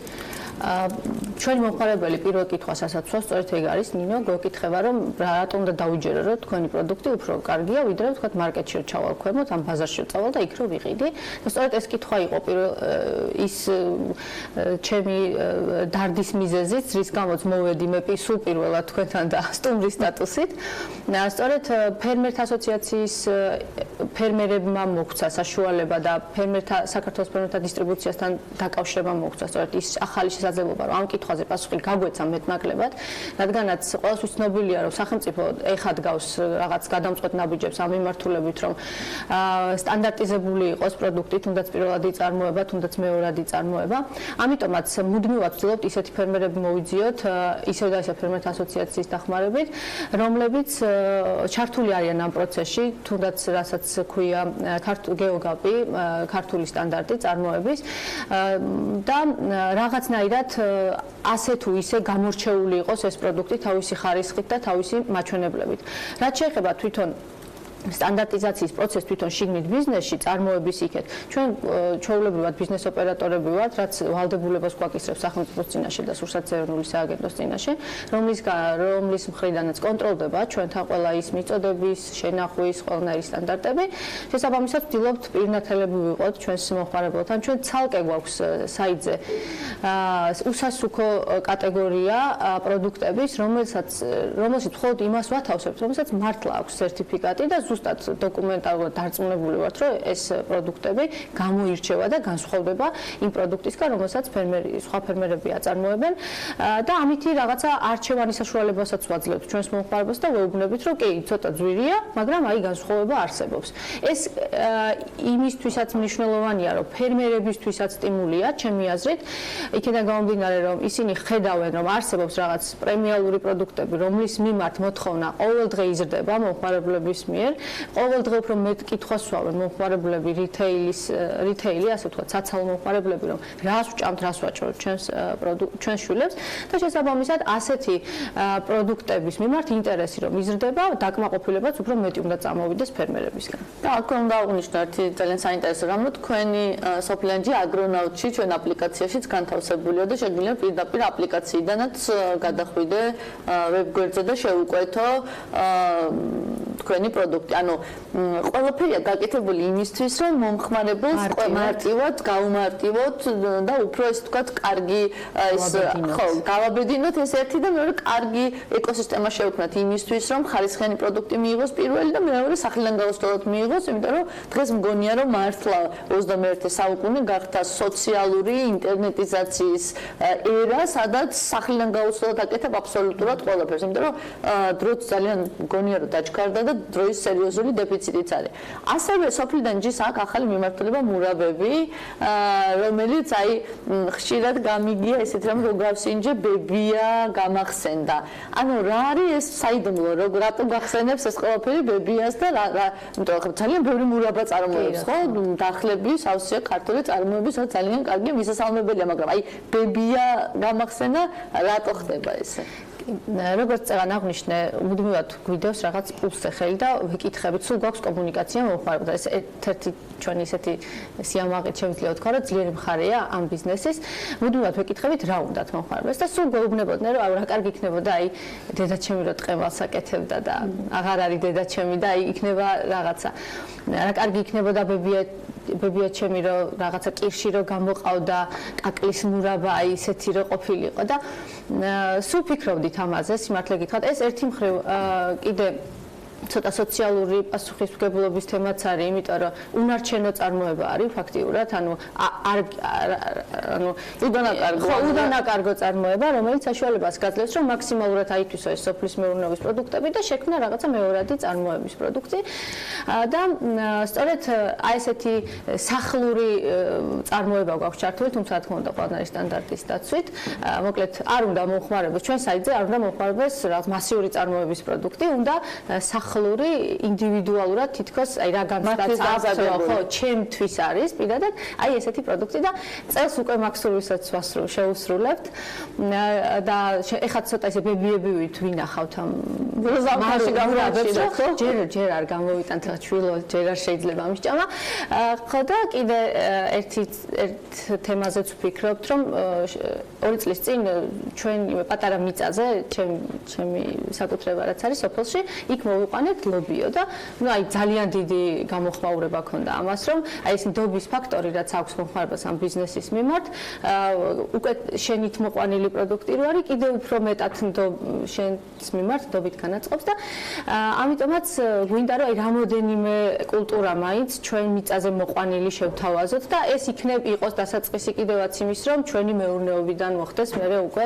ამ ჩვენივე ბიზნესის მომარაგება და უფრო დაშენდეს ამ დობაზე უფრო და უფრო კარგი რაღაცეები. ძალიან კარგია წარმატებას გისურვებ, თუმცა ვიცი რომ ბოლოსთვის გაქვს ძალიან საინტერესო შეთავაზება როგორც ჟურნალისტებისთვის, ესევე ბევრი პროფესიის მქონე ადამიანებისთვის, რომლებიც პრინციპში საქართველოს საქმეს აკეთებენ, ჩვენი ქვეყნის საქმეს აკეთებენ, ძალიან დაკავებულებიან და ძალიან მინდა რომ გააჟღერო. კი ბატონო, მე არ მიყვარს რაღაც რომელიმე პროფესიის გამორჩევა, იმიტომ რომ ვფიქრობ, რომ ყველა ადამიანი, რომელსაც საქართველოს ეკონომიკაში შეაქვს რაღაც წვლილი ნებისმიერი თავის პროფესიით და საქმიანობით, ძალიან დასაფასებელია. მაგრამ დღევანდელი ჩვენი გარემოდან გამომდინარე და გამოწვევებიდან და პრობლემებიდან გამომდინარე, მაინც მინდა გამოვყო რამოდენიმე ისეთი პროფესია, ჟურნალისტები, ექიმები, პოლიციელები, სამხედროები, რომლებიც ძალიან ისეთ რეჟიმში მუშაობენ, ძალიან დაძაბულ რეჟიმში და რაღაცნაირად ერთი თემა გვაერთიანებს, როგორც ყველას მით უმეტეს კიდევ ამ ადამიანებს ოკუპაციის თემა და უბრალოდ მინდოდა ეს დამეკავშირებინა ჩვენი როგორც ბიზნესის სოციალური პასუხისმგებლობასავით აგვეღო ჩვენ თავზე და მიგვეცა ამ ადამიანებისთვის მუდმივი ფასდაკლება, რომელიც ყოველთვის ექნება, სანამ soplidan.ge იარსებებს, მანამდე ექნებათ ამ ადამიანებს ეს ფასდაკლება, ეს არის 100% სანამ რუსეთი ოკუპანტია, რუსეთი რო გავაოკუპაციებს მხოლოდ მას მერე მოეხსნებათ ეს პრივილეგია 10%-იანი ფასდაკლება ნებისმიერი კალათის ღირებულების კალათზე და ერთი პატარა კოდი უნდა დაიმახსოვრონ ამ პროფესიის ადამიანებმა არა რუსეთს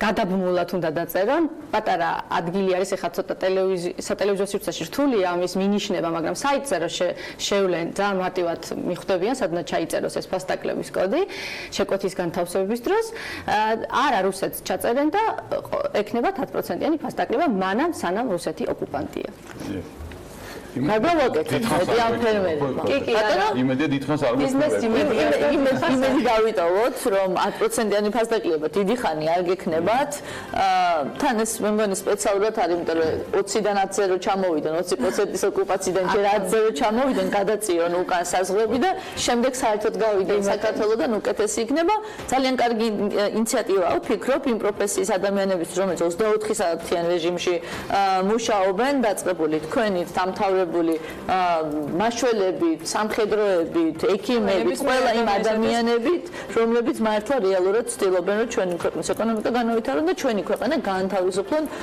მძიმე მდგომარეობით. და სრულად გამორჩეული პროდუქტი მეიღონ soplidan.ge. მადლობა რომ ვიყავით ჩვენთან ერთად. ჩვენ გემშვიდობებით ნინო ზაბახიძესთან და ნათიანი ნიკელაშვილთან ერთად ხვალ დილის 8 საათზე შეხვდებით ერთმანეთს და ბედნიერ დღეს გისურვებთ.